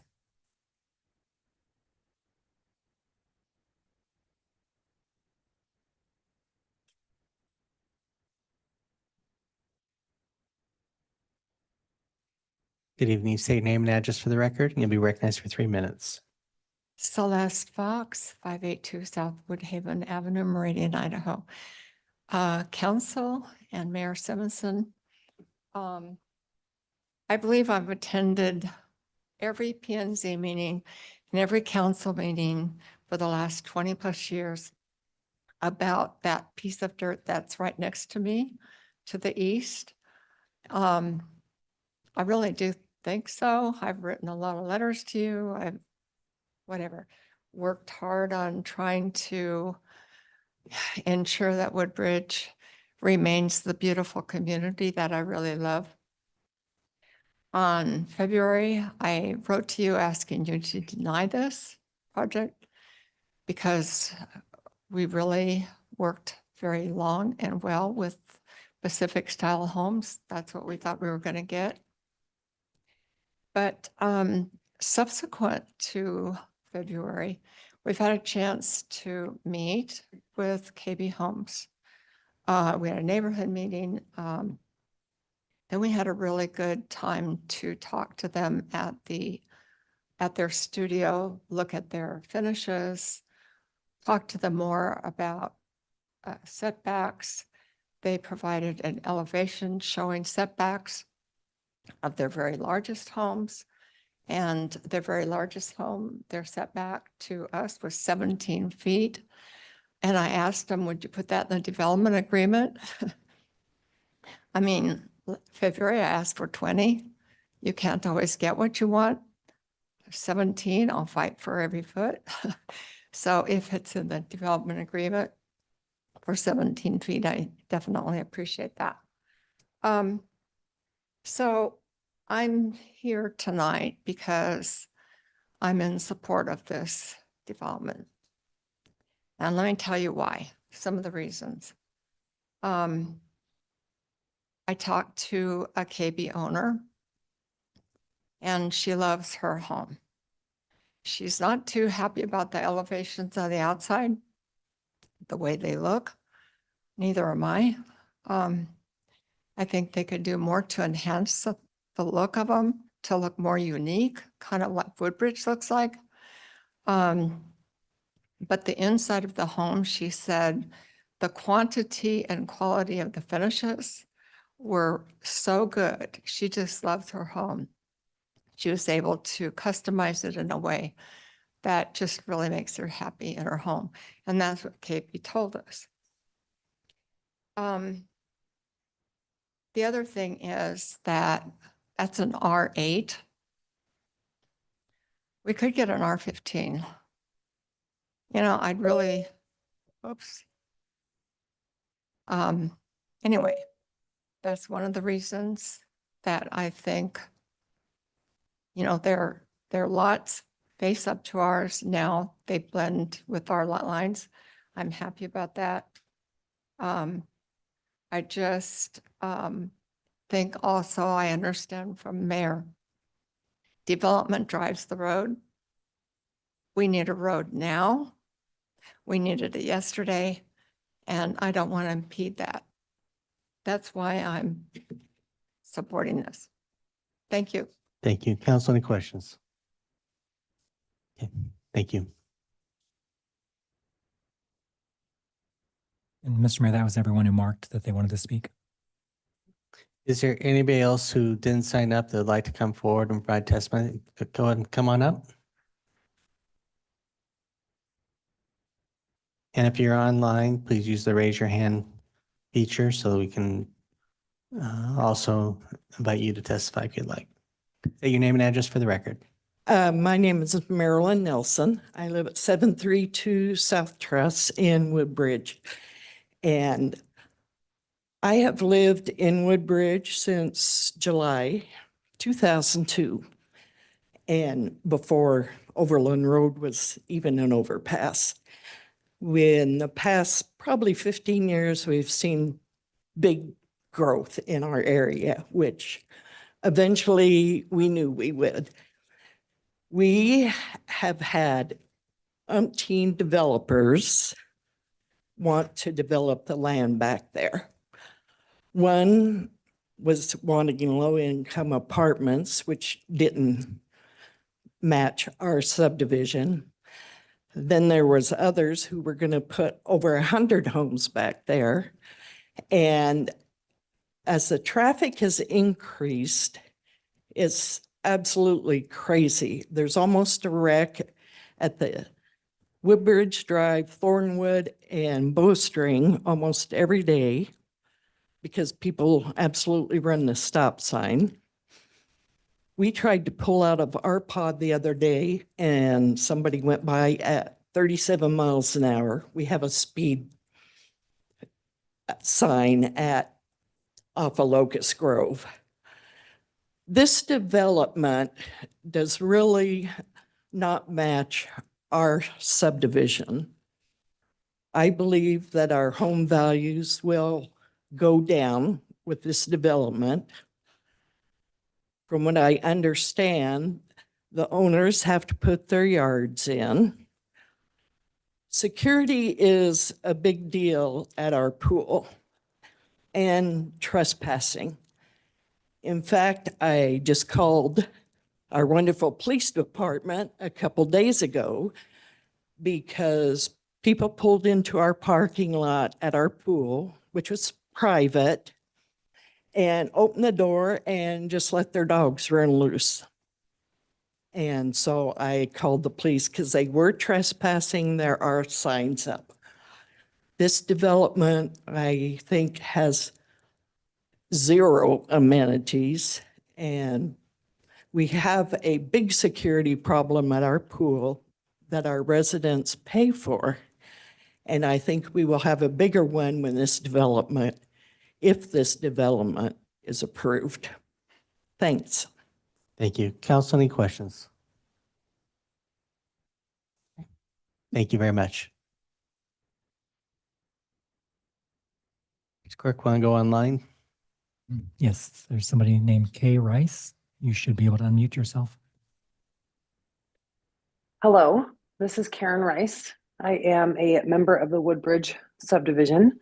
I live at 2324 East Bowstring Street, and I'm so sorry that I was not able to attend the meeting in person tonight, but I'm pleased to have the opportunity to speak to you over Zoom. So thank you for that. I want to speak to the relational task that KB Homes was asked to provide with Woodbridge. They did schedule one meeting with us. They did schedule two meetings with us. The first one, they met our request to hold it at City Hall, which is physically closer and easier for people that live in our subdivision to get to rather than trekking across town. It took a lot of coaxing to get them to change the meeting, but we were able to come to that agreement and we met there. And then they sent a follow-up with an email saying you can email this gal named Wendy at this email address and she can answer your questions. I personally sent her one email with two questions. I got the auto response as I should because it's spring break, and her auto response signaled that she was on spring break. So 2 days after her auto response, was done where it said I'll be back on this day from spring break, I responded to her again and I said I look forward to your response. I never got an individual response from her, but rather I was included in the invitation to attend another meeting. I wrote her back and said something along the lines of, I really wish that you could just answer my simple questions rather than asking me to attend a meeting, because you were the one that provided us the opportunity to email you with questions. So my questions to my emails have yet to be answered over them planning and developing phase one, phase two. They have no plan of buying, but phase two is where most of the amenities will be housed. I understand listening to the meeting tonight that there's some changes in that plan yet again for them tonight. So I don't feel like the relational piece is there yet either with the KB Homes and our subdivision, based on my personal experience with that. And then my second is I'm so, I guess, disappointed to hear that ACHD denied the bollards.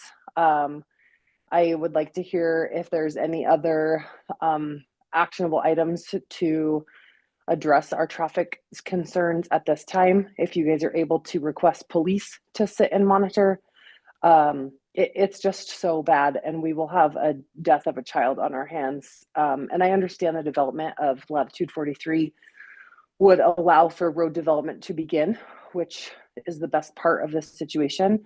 And I know these are two separate issues, but they have connectivity, right? These two things are separate, but they're together. Thank you for your time. Thank you, Karen. Council, any question? Okay, thank you very much. Is there anybody present that would like to provide testimony this evening?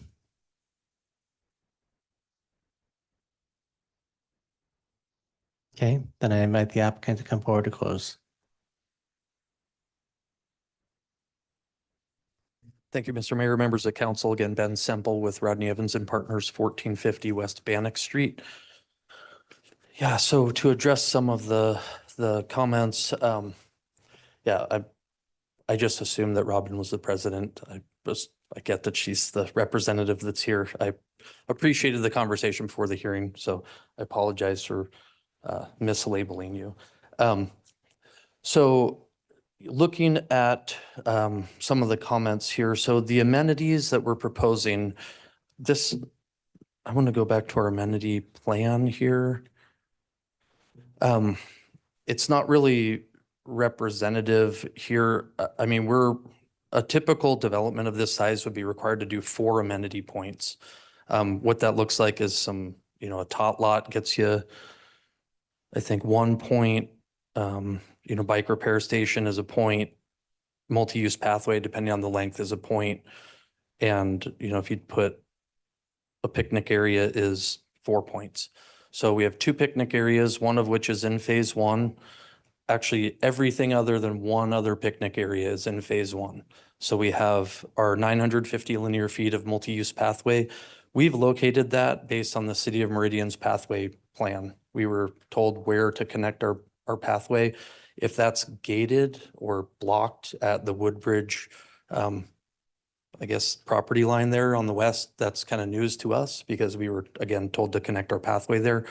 We also do have another pathway stubbed to the property that's immediately to the west, adjacent to our large amenity area, so that if that redevelops and development occurs along the south side of 5 Mile Creek, there would be a multi-use pathway that goes through there as well that would redirect that traffic away from Woodbridge.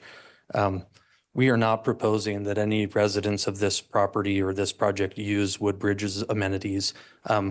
We do have a larger kind of playground area with multiple kind of structures within it. Again, all of our amenities, other than a small picnic area that you see kind of adjacent here in this, I don't know if you can see this, but the picnic area kind of there at Wells Street and Wells Circle on the south side. That's the only part that's in phase 2. All of the other amenities would be built in phase 1.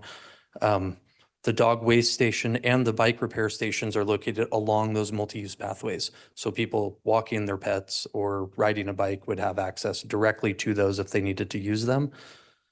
When we got, I guess, moving on to the traffic, ACHD and ITD did not require changes to our plan and has indicated that the adjustments that we've made and including some additional right-of-way at Equator and Wells Street be dedicated, that will meet all of their standards for what their roadway networks would require.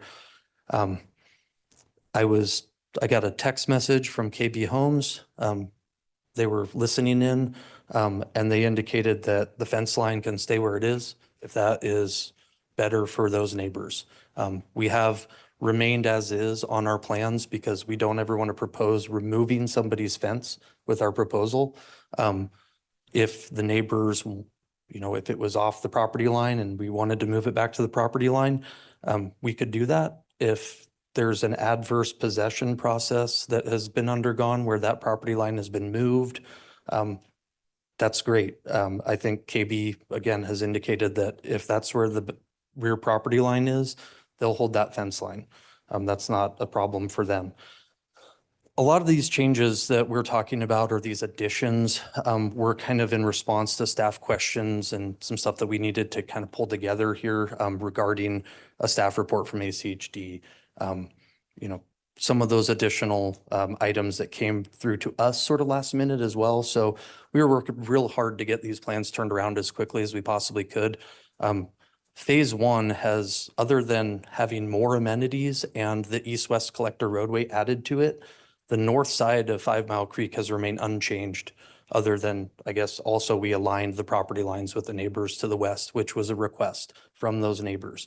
And so we feel like it has been very transparent about what this north phase one portion looks like. I also know that we've had conversations about this being phase one and phase two from our first hearing in February of last year, was the first time that we were in front of you with this project. Yeah, the second phase, again, the second phase amenities are adjacent to those. We appreciate Celeste's support on this project. We've worked very closely with her. I know we haven't been able to answer every one of her phone calls, but have tried to get back to her as quickly as possible to try to work through some of these items. She's been really great in kind of working together with the owner and the developer just to try to work through some of these items.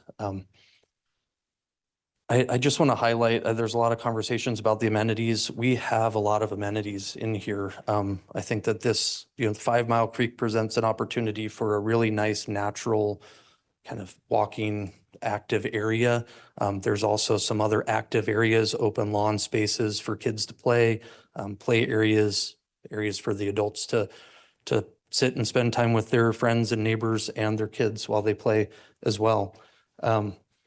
One thing about ACHD and the traffic calming within Woodbridge. So within the ACHD staff report that we received, ACHD actually in December of 2024 opened an investigation that found that Bowstring Street, Woodhaven Avenue, both met ACHD's criteria for traffic calming. Thornwood Way and Woodbridge did not meet the criteria. ACHD, according to their staff report, sent mailers to the impacted area residents, and the reporting party declined the option for a petition and requested to close the investigation. It does say that ACHD is aware of the issues associated with cut-through traffic and is committed to working with the neighborhood and city on reasonable traffic calming solutions. So we've done what we can to try to get to a point. We were supportive of what the city sent to ACHD. We were trying to find ways to mitigate for traffic cut through at Woodbridge by not having a direct vehicular connection to Magic View Drive from our development here. And it sounds like that ACHD has tried to look into some traffic calming within Woodbridge themselves, but it maybe fell through the cracks. I'm not sure how that happened, but ACHD has identified that, and sounds like there are some traffic mitigation or some traffic calming measures that could be put in place through coordination with the Woodbridge Neighborhood Association. So we feel like we've done everything we can. We've really worked hard to make this a good plan for this project, for the neighbors, and to set aside what we can for the city of Meridian to be able to realize the east-west collector roadway network that really does need to occur here, including moving that into our phase one. So with that, I would stand for any additional questions you might have. Happy to answer them. Thank you. Thank you. Mr. Mayor. Councilman Taylor. This might be a question for Sonia and Bill, maybe a little bit. I'm thinking about the pathway question where you sort of brought it up. I guess the question would be, do we have the pathways, are they aligned? I'm just because I can't see a bigger holistic picture, but with Woodbridge pathways in this, are they aligned on the map, or what does that sort of future connectivity of the pathway in this development look like as it's trying to connect with other communities? I'm just trying to sort of understand a bigger context here.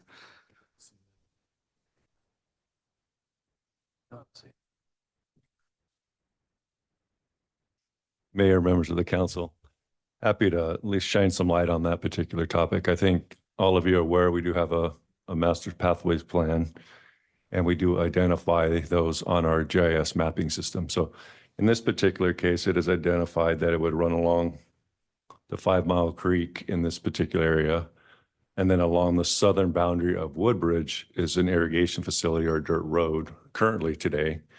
So the intent is at some point, I would imagine the city would petition Woodbridge to say, hey, can we extend the pathway through your site, or would it happen with future development? But currently, this developer is just expected to build and pave the pathway to their property. Then ultimately, that responsibility would fall on either the city coordinating or maybe some future capital improvement plan, or if the properties to the west further develop, they may entirely reroute it some way differently to an on-street network. But we do have a pathway expert here to answer that question if you have any more questions for the Parks Department. But that's typically how it works. That dashed line on a map isn't the exact location for a pathway. The city does have some discretion to allow that to move and meander through developments, and we've done that quite regularly throughout all the developments in Meridian. So happy to expand on any more if you need me to. Mr. Mayor, since Bill phoned a friend and Steve walked in, I'd like to hear his comments on that. Did you get the question, Steve? You know what we're talking about?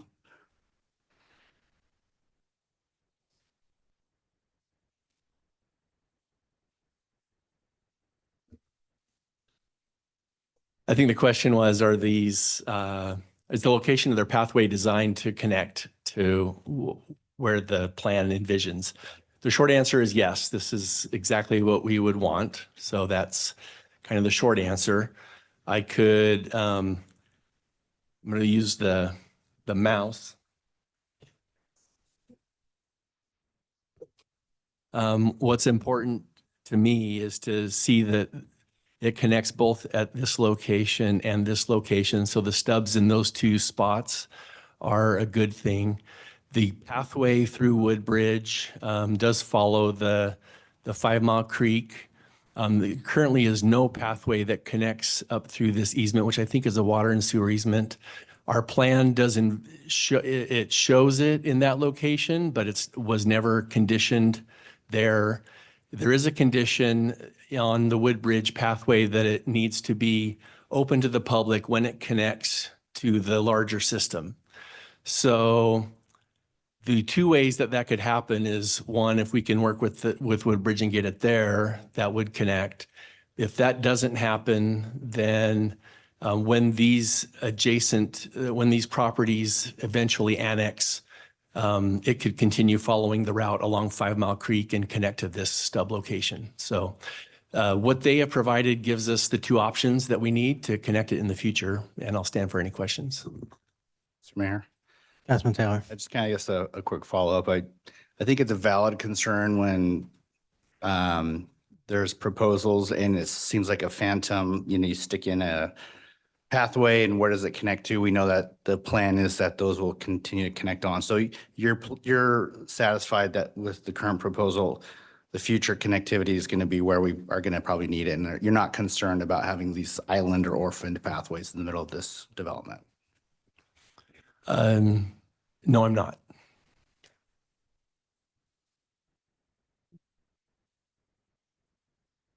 Council, any other questions for the applicant? Yeah, Mr. Mayor, if I might. Councilman Taylor. Just speaking to the phase 1, phase 2 timeline, what's your expected timeframe when you think you would begin phase 2? I mean, I know there's a lot of factors that could go into that. Is this something we're looking at? It's at least 2 years out, or it could be 5 years out. I mean, do you have any sense when you actually might?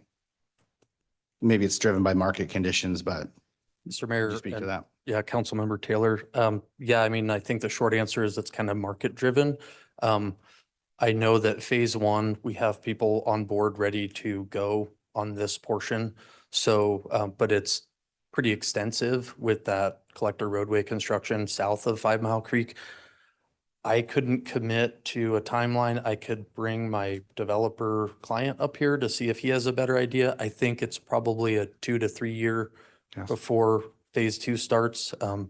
If something ramped up significantly, or if other areas adjacent here developed, then potentially it could move up. But I think we're a year to get to starting to build phase 1 anyway. with plating and everything. Mr. Mayor, members of council, Ryan Meinert, 359 East Palermo, Meridian. I can speak to that a little bit. It is market driven, but we have different absorption for the commercial piece. So I would think it'd be fairly soon. It's tough to gauge, but I would say 2 years after phase one is finished, final plat. Okay. Mr. Mayor, maybe a quick follow-up then on. Yeah. Could you give me a sense of timeline on phase one and kind of when are you going to build that collector street versus when you're going to be, building out the homes that simultaneous collector street first, then the homes, then the collector street? Can you give me a sense of the timing in phase one, how you see that unfolding? Yeah, absolutely, Mr. Mayor, Councilman Taylor. We did put the collector into phase one. So I think that has to be done with phase one in order for us to get a final plat. And as far as our timing on phase one, last year, we would have loved to have gotten started. So yeah, just as soon as we can. Maybe, Mr. Mayor, a little finer point on the question. Is phase one going to take, how long do you envision it taking? Is that like a year, 2 years? Kind of less than a year. Okay. Depending on when it starts with weather. Okay. 9 months with good weather. Okay. Thank you. Mr. Mayor, if I could follow up a little bit, just to touch, another follow-up on that. The infrastructure will have to be built or bonded for, which in this situation probably isn't likely before we can get our final plat recorded, which would have to occur before we can file for building permits to go vertical. So roadways would get built, infrastructure, utilities built first, then the homes. So yeah, that's kind of the sequence of events.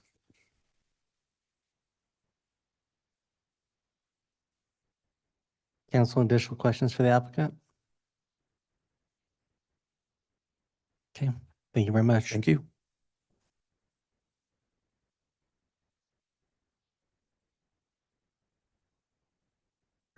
Mr. Mayor. Councilman Taylor.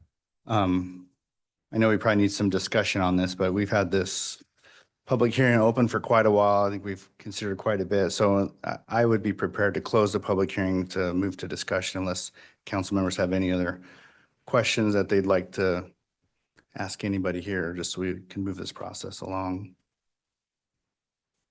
All right, Mr. Mayor, I'd move that we close the public hearing on file number H2024-0059. Have a motion second to close the public hearing. Is there any discussion? If not, all in favor, signify by saying aye. Aye. Opposed, nay. Ayes have it, and the public hearing is closed. Mr. Mayor. Councilman Taylor. I'll just kind of kick off some of my thoughts on this. This has been one of the more interesting proposals we've had in the last little bit, just with the time frame, the back and forth we've had with as we've looked at the connectivity between Eagle and Locust Grove. I can tell you, I no longer cut through Woodbridge. Never. I have not done it in the last 6 months. And I commit to never do it again. So at least you got that. But I'm sensitive to it too, because I had a development close to me that opened up the connectivity, and I was very concerned with young children, what that would do. And so certainly think those are valid concerns, and I'm very sympathetic to that, and maintaining the character of communities that people invest a lot of money and time in, wanting those to stay as much as they can and keep the integrity of that. And growth is hard. It's difficult.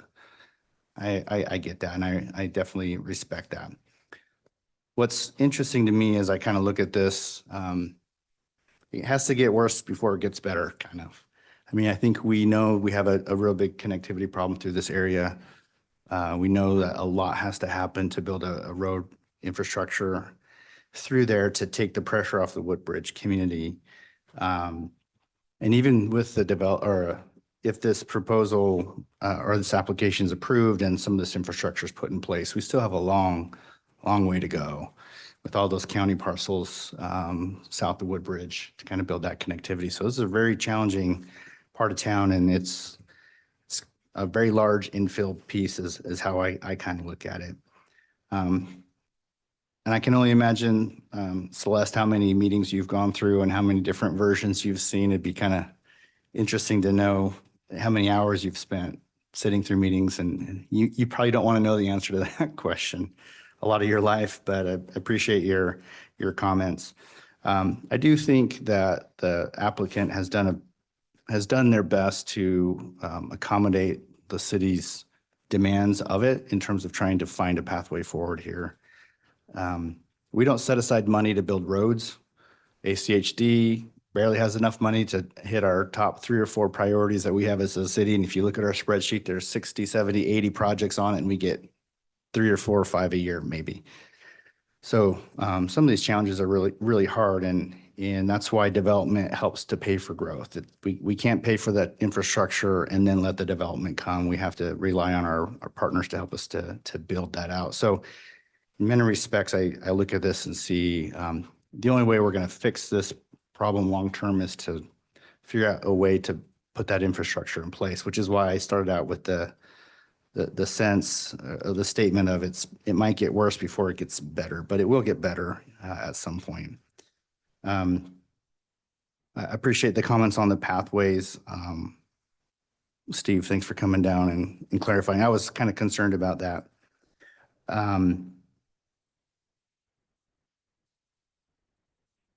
I think one thing as a city that we need to commit to, whatever happens tonight, is that we need to, as a city, be very aggressively working with ACHD, and I appreciate Justin being here, to work with the folks at Woodbridge to figure out how can we mitigate the impacts of traffic, the speed, whatever we can do. I think obviously we sent a letter on asking for some ACHD to work with us.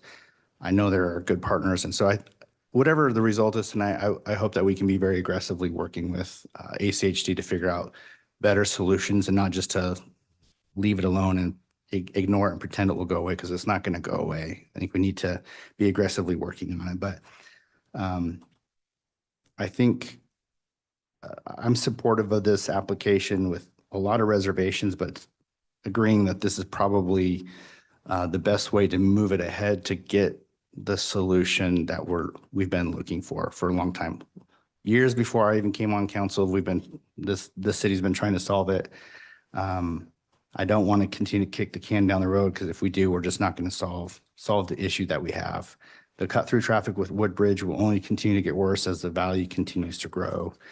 We need to find a way to create those pathways through there that are different. So I am supportive of that. I appreciate the recommendation from staff to add some additional clarification to the application we have before us tonight. And I'll end with this one last kind of comment. When we have competing interests between property owners, I have to ask myself sort of a fundamental question about the rights that individuals have that are tied to their property. And those who are living there currently and those who have the rights to the property that are seeking to develop it in the application. You have the right to enjoyment.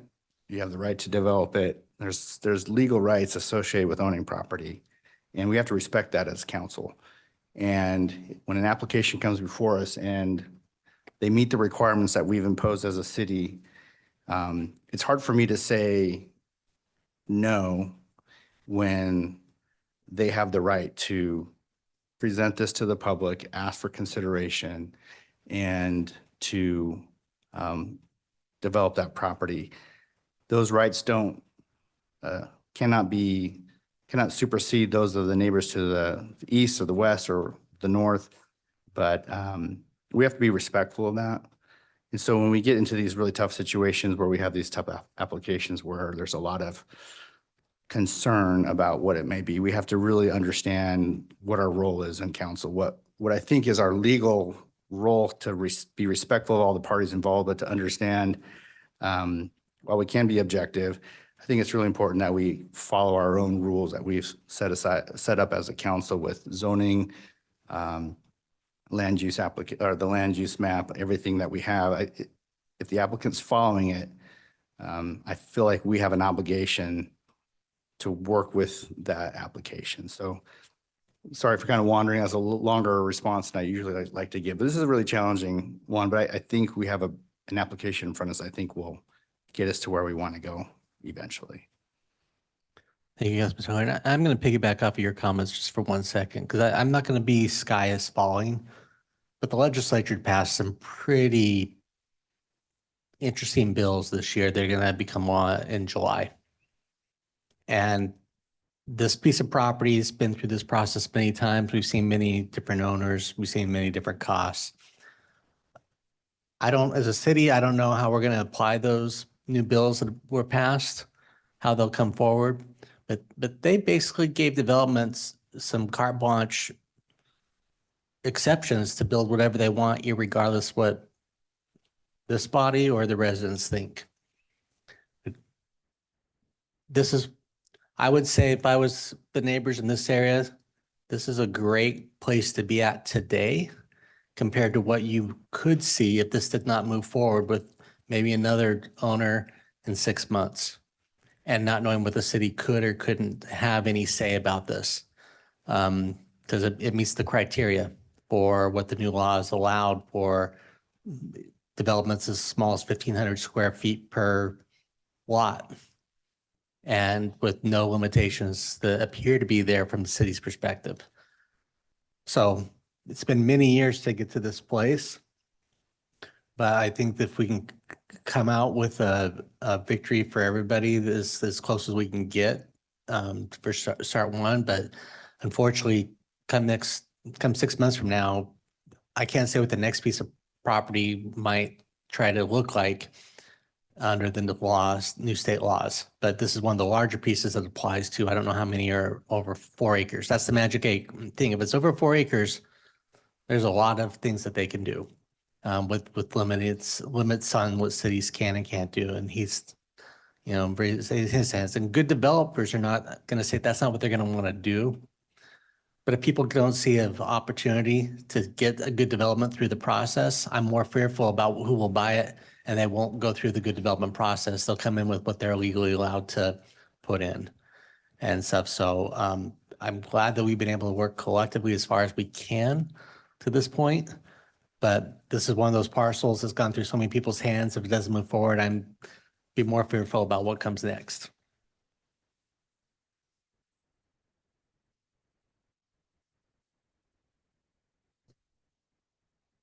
Mr. Mayor.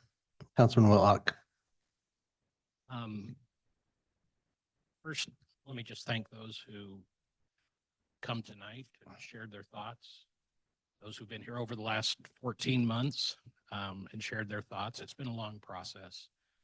Great input, and I think we have an opportunity tonight to be able to move something forward.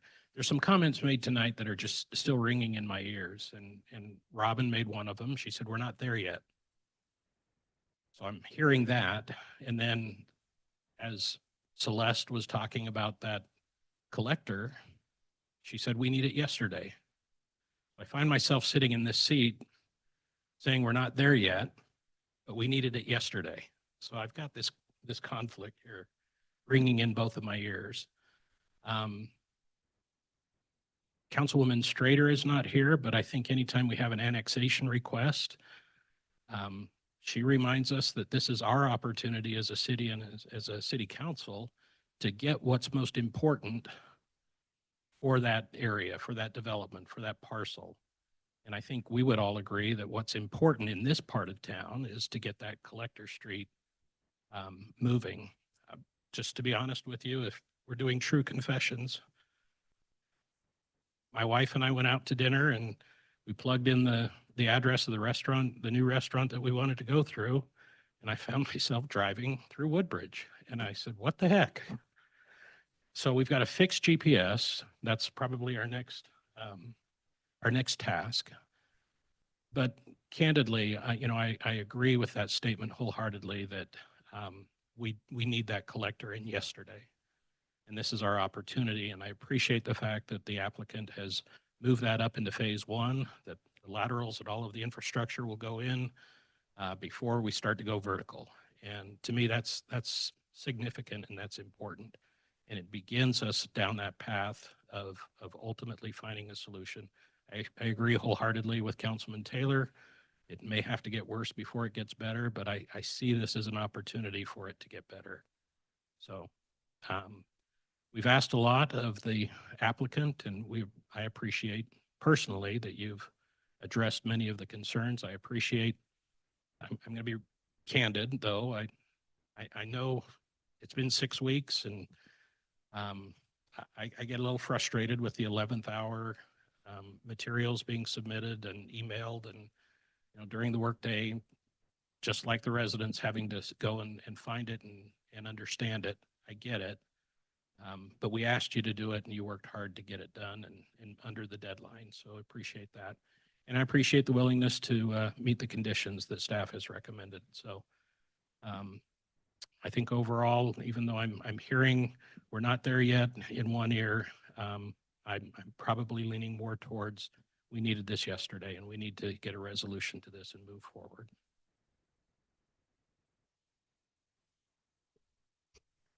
Excuse me, Mr. Mayor. Councilman Lowell Roberts. Pardon me, it's allergy season. This has definitely been an interesting one. I think Councilman Taylor mentioned that we'd gone back and forth on this one so many times. We've had one other that we've gone back and forth on a lot. And the last time we continued it for 6 months.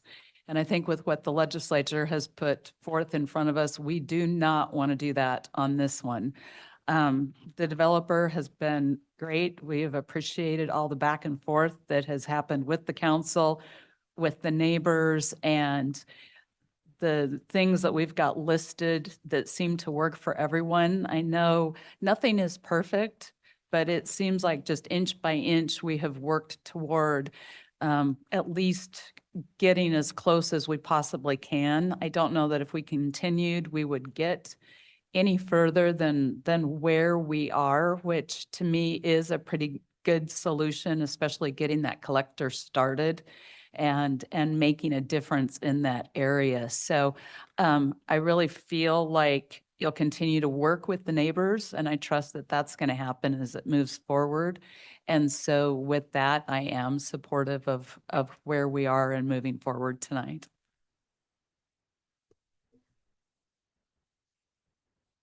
Mr. Mayor. Councilman Overton. So I cut through Woodbridge every day. It's because I've lived there for 24 years. And I've listened to my friends and neighbors testify tonight. I've sat many meetings with Celeste out there in the chairs, with the president, with Sue. You guys have all sat there for years, but we always had an understanding as we looked at developments. We had to make sure that we weren't saying no to the best one that was available. And I can't understate one of the things that's happening right now that we've all had to grasp within the past 14 days when our legislatures passed some laws that are not favorable to a single city in this entire state. They were opposed by the Association of Idaho Cities. It didn't matter. It removes a lot of our power as a city for how we're going to see some developments in the future. And it worries me greatly that, Celeste, as you said, we could see an R15 or worse going in behind us and have no say-so whatsoever. We have the say-so right now to come together and choose what's right. Next point. We will never get the road built unless development occurs. When we're looking for a transportation solution, it doesn't happen except through development. This is one piece of that puzzle. And I need to make sure, and I spoke to a few members of the board already, only on the transportation piece, that it gets stated loud and clear. There's going to be a vote on a project tonight.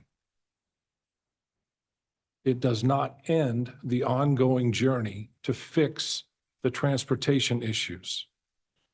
No matter what happens tonight, that transportation issue continues. It's been a long-running goal of the mayor's to work from Touchmark all the way back to Meridian Road, if not all the way to Linder, and work through solutions that'll get traffic through. It's a priority of our planning staff. It's a priority when we're looking at developments. It isn't something, and I want to make sure everyone understands it. While it has a relationship with this project, they're separate and it's ongoing. And I was probably the least excited by the letter we got from ACHD, but we knew when we wrote that letter, because as an entire council and mayor, we supported the idea of the bollards. It was frustrating to get that letter, but I kind of expected that would happen. Now, in a prize fight, there's 15 rounds. That was round one. That doesn't mean we're going to pack up and go home. We still have strategies, arguments, and we still have a working relationship. Justin from ACHD is in the house. I consider him a friend, a colleague, and we work together as we come up with solutions. And we're going to continue to work with them for solutions for Woodbridge. But at some point, we as Woodbridge homeowners own a little bit of the failure that we can't get our traffic calming installed. And it's frustrating. We've had multiple opportunities over the years and we keep falling short. And you keep going at it, and I appreciate it. And I think we're going to have to keep going at it again to come up with traffic calming measures in some form or fashion in Woodbridge to help with the cut through traffic. Because when I talk about the traffic in Woodbridge, it's a way bigger item to me than a project. I think down the road to an entire university going in across the street, as well as expanding medical school, as well as expanding high school. We've got some major players on Locust Grove that I'd like to make sure they have an alternative route to get the heck through town. But the only way that'll happen is through development of those areas where that roadway will be built. And we have to remember that as we look through it. It's a hard pill to swallow. But if I was still sitting on the board, I would be sitting on the side of this needs to happen because this is a first positive step towards getting it done right. One of the things I was very, very happy to see, and I appreciate that from the applicants, is that all of the backyards facing Woodbridge are almost lined up fence to fence. We had some bad applications in the past where you had 1.5 homes or almost 2 homes behind every Woodbridge home. And they were really, really close to the fence line. The setbacks were really short. And I think Celeste said it very well. 17 feet, I'll take it. Because I think it's the best offer we've had in all the applications that have been done.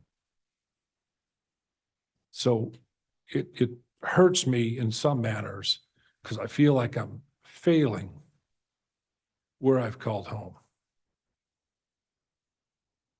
But it's a bigger picture down the road on how we fix this traffic issue. And we need development like this to pass to get that final solution. I would have told you 15 minutes ago, I would have said no.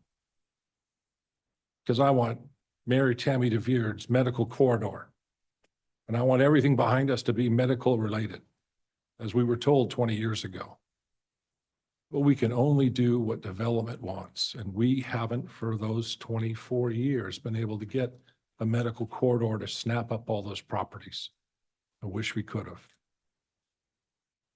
So we get the first piece done tonight. And we're definitely marching on our way towards that final solution. And it's going to take time.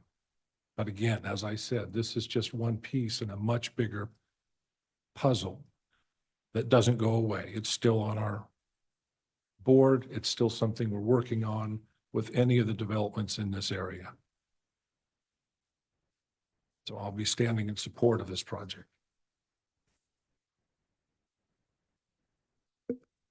Mr. Mayor. Councilman Taylor. Just a couple of quick questions for staff. I think we're at a point I'm prepared to make a motion here. All of the changes suggested in the document Sonia you provided tonight, I'm in agreement with all of them. I'm wondering, was there anything that we wanted to add that wasn't already captured in what you provided us from what we heard from the applicant tonight for conditions we want to put in this development agreement? Is there anything missing? Mr. Mayor, Council, Councilman Taylor, the only thing I'd suggest is consideration of the developer's commitment on setbacks, rear setbacks along the west property line. Which was, we said 17 feet. I believe it was a 17-foot rear building setback with the allowance of a 12-foot setback for patio covers on lots along the west property line. Did that differentiate between single and two-story, or no differentiation he's indicated? Thank you. Mr. Mayor, I'd like to make a motion. After considering, well, there's another really important question. Is it legally permissible to add a condition requiring Councilman Whitlock to not cut through Woodbridge? Can we do that, or is that not allowed? Maybe we'll just ask him to please behave. We'll see how far that goes. Mr. Mayor, after considering all staff, applicant, and public testimony, I move to approve file number H2024-0059 as presented in the staff report for the hearing date of October 21, 2025, and add the additional modifications that we add a new condition requiring the construction of South Longitude Avenue to comply with the ACHD standards for commercial local streets, that we include a new condition requiring additional right-of-way to be dedicated at the intersection of Equator Drive and Wells Street to accommodate a future roundabout or signalized intersection as determined by ACHD, that we delete condition A26, that we revise condition A22 to update the lot and block number to match that on the revised plat, which should read Lot 1, Block 6, that we update condition A13 to read as follows: the pathway through the common area in the residential portion of the mixed-use neighborhood designated portion of the site shall extend into the non-residential portion of the site and provide a pedestrian connection to each of the main building entrances to promote pedestrian mobility within mixed-use development in accordance with the comprehensive plan. That we delete condition A33, and that we update condition A35 to read as follows: depict landscaping within minimum 10-foot wide street buffers adjacent to local streets on Lot 1, Block 6, in a 20-foot wide and 20-foot wide street buffers adjacent to the collector street in accordance with the standards listed in UDC 11-3B-7C, and that the setbacks along the west boundary of the application require 17-foot setbacks with an allowance for 12 feet with patio covers. I think that's it. Second. I have a motion, a second. Would the clerk like to repeat that motion? Is there discussion on the motion? If not, clerk, call the roll. Thank you, Mr. Mayor. Councilman Taylor, Aye. Councilman Whitlock, Aye. Councilwoman Little Roberts, Aye. Councilman Overton. Aye. 4 ayes, 0 nays. The item is approved and passes. So, thank you. Good luck. We'll look forward to see how this area continues to change and evolve, and that's what it's going to have to do to help solve these issues. So, thanks. Yeah, and Justin will be in touch. Next item up is item 6, which is ordinance number 26-2120. Ask the clerk to read this ordinance by title. Thank you, Mr. Mayor. It's an ordinance annexing land located in the northeast quarter of the northwest quarter of Section 19, Township 3 North, Range 1 East, Boise Meridian, Ada County, Idaho, as depicted in the map exhibit.